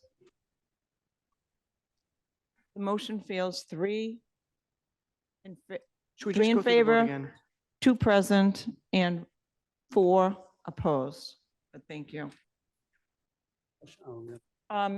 Next order of business, Madam Clerk. Individual counselors' discussion, including reports by appointed counselors to committees. Okay, so let's start with Council Worthy, first on the agenda. Point of order? Go ahead. Don't we continue with oral communications? Oral communications, if applicable. Anybody We, who's we didn't pass that. Don't I get to do my oral communication? Because if It didn't pass. right, but it didn't pass because you stopped me from speaking as a city councillor because I spoke as a citizen. So now during oral communications, I can get up and speak as a citizen. The purpose of the second oral communications, counselor, is when we don't have the time to spend at least an hour at the beginning of the meeting, and we go to the back end if we have to continue. So if we had over 20 people and each was speaking for 3 minutes, then we wouldn't have completed it. So we extend it to the Madam back President, part. if I could remind the counselor, you did say that it was the will, what was ever at the will of the council. You spoke that during that discussion, that whatever the will of the council was, Right. would resolve the issue and would resolve the issue with that vote. Okay, so I don't get to speak at oral communications. No. It is ended because we don't have, we covered that at the beginning of the So are we meeting. voting on this next city council meeting? We already did So that. we don't get to talk about this at the next city council meeting, and I don't get to speak at oral communications? I'm going to speak anyway. Council, you can do that at the next meeting in public comments if you wish to speak again, because you are a resident. So next. Regarding Mayor next- Verga's Point letter of to order. me, Next order of dated Point of order. September 19th, Counselor, Counselor, 2023. point of order. When you say point of order, whenever Oh, speaking, we always respect School that. me, school me, We always Majota. respect that. And this School is the me. first time I am speaking really this evening. I've been respectful to everyone here. You have Okay, the floor. thank you. Go ahead. We always talk about following procedure, and which is one we do. And we always talk about respecting each other. You said earlier, it's the will of the council. We voted on that. Those were your words, the will of the council, and we voted on that. And now you are saying our vote an hour and a half ago does not matter. No, I'm not saying You that. said by speaking currently, you are saying our vote, what you said earlier to us to vote, does not matter because you want to speak regardless of the vote that we took an hour and a half ago based on what you want to talk about. I'm not making this personal. I am just stating the fact that you said this is the will of the council. Those were your words. May I speak now? Point of order. This is a point of order. Okay, are you know, done? All right, so can I call a point of order? So I can speak? What is your point on this matter, My Counselor? point is that when I said it was the will of the council, I was speaking as a counselor. I wasn't speaking as a person who stood at the podium. Now I'm speaking as a person who stood at the podium, who didn't speak earlier during oral communications. Now it's time for oral communications again, and I have the right to speak at the podium as a citizen of Gloucester. Counselor, The purpose on our rules of procedure, we had 3 meetings in the springtime, 3 tedious meetings where we went over every detail. The purpose of the continuation is only if we don't have time to be able to talk to the people that our hands are raised at the beginning of the meeting. And then we continue it because we have to do our matters of business. So tonight, we were able to satisfy everybody that came to the podium to speak. We had no more people left. So we don't go back to that back part of the agenda because of that. Okay. Okay, and we Yep. don't have a lot of times where we've had that issue because typically you can get 20, 25 people times 2.5, 3 minutes to do in that hour. And we have a richer public comment time than any other municipality in Massachusetts. People are shocked that we give our people, our residents, that much time. And it's because we want them to participate. And I'm delighted that we still have 48 people on Zoom right now because hybrid meetings are working and we're excited about that. So you can be at home, you can be here, and it's good. So I think we've done our job fairly, and I appreciate your point of order, but I'd like to go to the next order of business. Okay, go ahead. So, Madam Clerk, if you could announce that again so we can get back into that, that would be great. Individual counselors discussion, including reports by appointed counselors to committees. So we will go on roll call vote for any things that counselors would like to. This is Well, the no, Gloucester actually, let's do- 400 It's the statement. 400th. It's the 400th, and Council Worthy, because you are first on the agenda, you do the Pledge of Allegiance, and now you get to do the 400th statement to end the evening. So Thank you. And I'd be happy to do this. This is actually my first time, even though we've gone around the roll call twice, because when it came up to me, we had I think it was the budget hearing, so it was no extra items. So this is my first time reading it, and there's some interesting words in here. I want to make sure I don't make any mistakes. 2023 marks 400 years since the English Dorchester Company landed on our shores. Gloucester sits on the ancestral homeland of the Pawtucket people and the neighbors, the Massachusetts Nipmuc, and Pennacook, and Wampanoag tribes. Please enjoy the year-long and multiple events throughout 2023, most of which will be free or low cost. Visit gloucester400.org for a list of upcoming events. Like and share the Gloucester 400 Facebook page. To receive major event notifications by email, send a request to info@gloucesterma400.org. That ends that statement. I just want to say last night's event here at City Hall was classic. We had all of the living former mayors here and Mayor Verger here as well. And that was, for me, having been a student of all of them for the last 30 years, it was like watching a Hall of Fame game of retired people. So thank you to the 400th Committee for pulling it together. Sorry to elaborate on that statement. thank you. Thank you for reading that. Final order of business, Madam Clerk. Counselors request to the mayor. So we will do this one more time and roll call vote. And Council Worthy, do you have any requests to the mayor? So I certainly have sent a few requests in. I also would love to have, I know there was a fire and there's repair and maintenance, but things like cardboard boxes aside, our beautiful murals, it'd be nice to maybe clean up this room a little bit. I sent it to the mayor. He said he would be, he already assigned some people to try to help with it, but it could be a little more cleaner presentation. Then also my kids and I are organizing, or have organized a cleanup event starting at Burnham's Field on Saturday at 9 a.m. We did it last year and a number of councilors helped. Councilor Gilman, Councilor Gross, I think Councilor Neal, we were very much involved a little bit. Council O'Hara.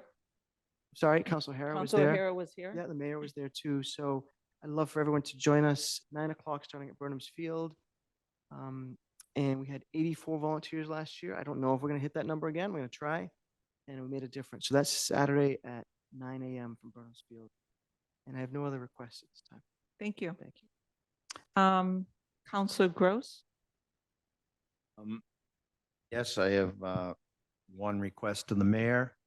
That would be a request to the mayor that the DPW director go to the Commonwealth Access Board with a request for a crosswalk between Bittersweet and Washington Street.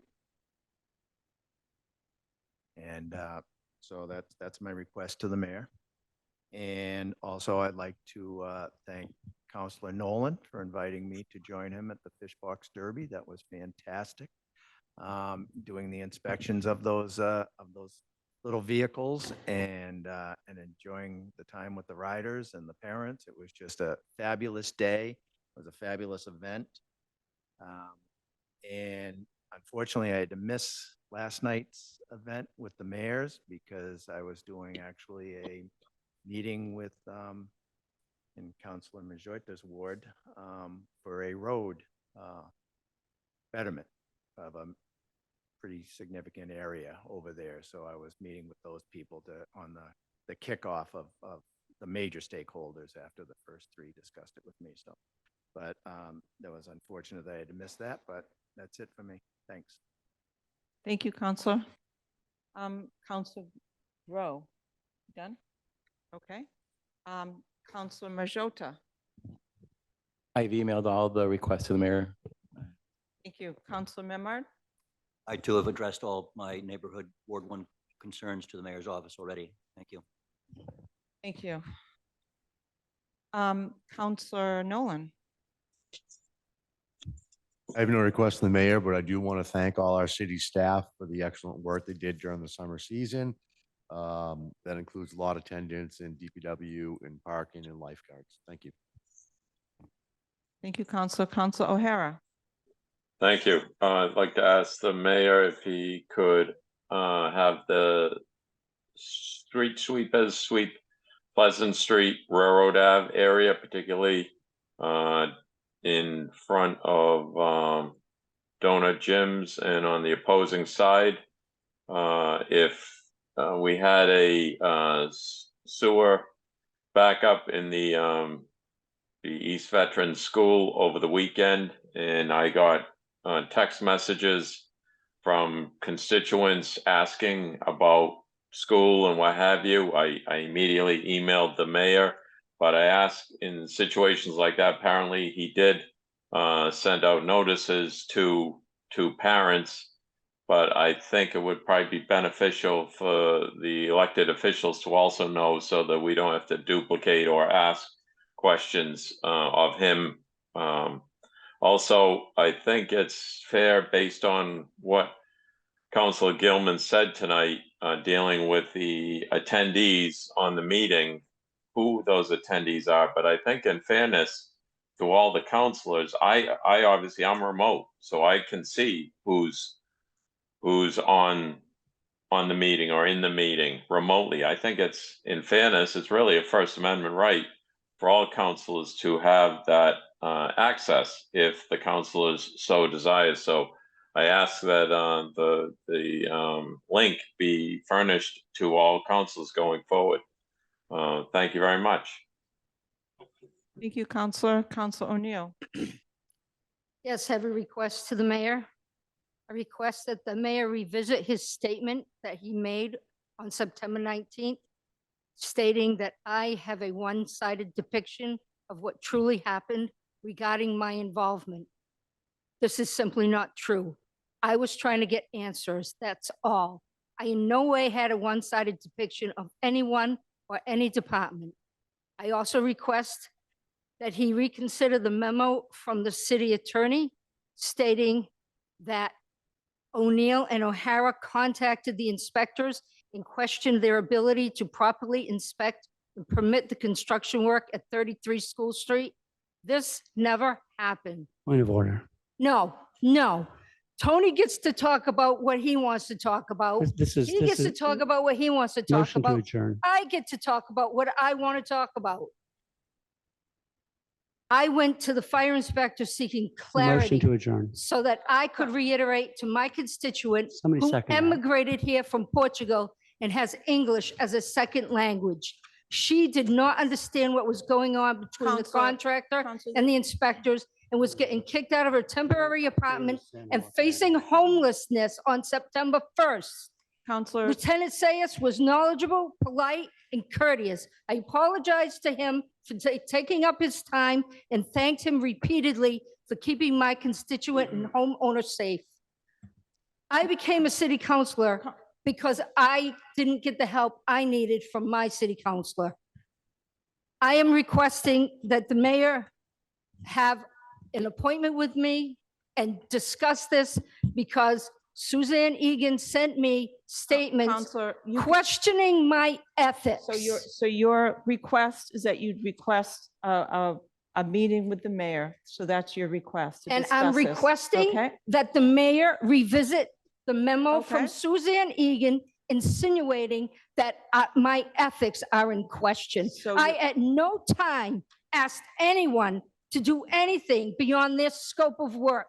And no one ever accused me of doing anything unethical. I didn't ask them to do Okay. anything. I never insinuated All right, that they were Counsel- doing anything wrong. And the mayor actually Counsel, you stated- stated your request and I understand it. And we understand what we're going to request and the request of the mayor. So thank you. motion to adjourn. No, I don't want to adjourn. Excuse Okay. me. I haven't had my turn. Oh, I'm sorry. Okay. I thought it was last. No. So, so I am last. And I just wanted to comment that although difficult this meeting was, I think it was productive. I think we did a good job with democracy and working through it. And I also wanted to give a shout out to city staff for just getting through the summer. There's been never so many projects ever in the city. And they really worked hard to get these things done. I also have something that I want to give to our clerk's office. Last week, 2 weeks ago in public comments, an individual spoke first on the agenda about concerns about my relationship to the issues in Dogtown relative to the fact that I'm in a butter. And I just wanted to officially report that that this was escalated to the Ethics Commission by the person that spoke last week. And it was successfully ruled that I could participate in the Dogtown Preservation Commission. The letter was on February 28th, 2020.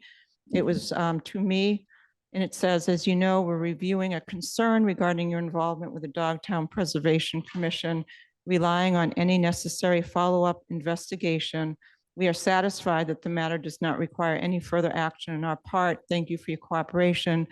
Very truly yours, Brian McWilliams, Special Investigator. So I just would like to officially give this document to the clerk's office dated February 28th, 2020, in case anyone wishes to get a public record from this. You're welcome to do so.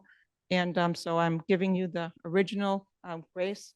And I just want the public to be aware that that's there for your review if you'd like it. So now it's time for motion to adjourn. Council O'Neill, I'll let you make the motion. So moved. Second. Moved and seconded. And wait, before we go, we have a birthday card for Council Nolan. Happy birthday, Council Nolan. Happy birthday. Sing? Okay. Can we sing? Thank No. you. There was We cake, love you. there was cake last time. To say, Um, yay. So thank you. And so roll call vote. Yes. Council Worthy, Council Gross, Yes. Council Grow, God, yes. Council Majota, Yes. Council Memard, Council Nolan, Yes. Council O'Hara, Yes. Council O'Neill, Yes, please. and Council Gilman. The motion passes. Good night, everybody.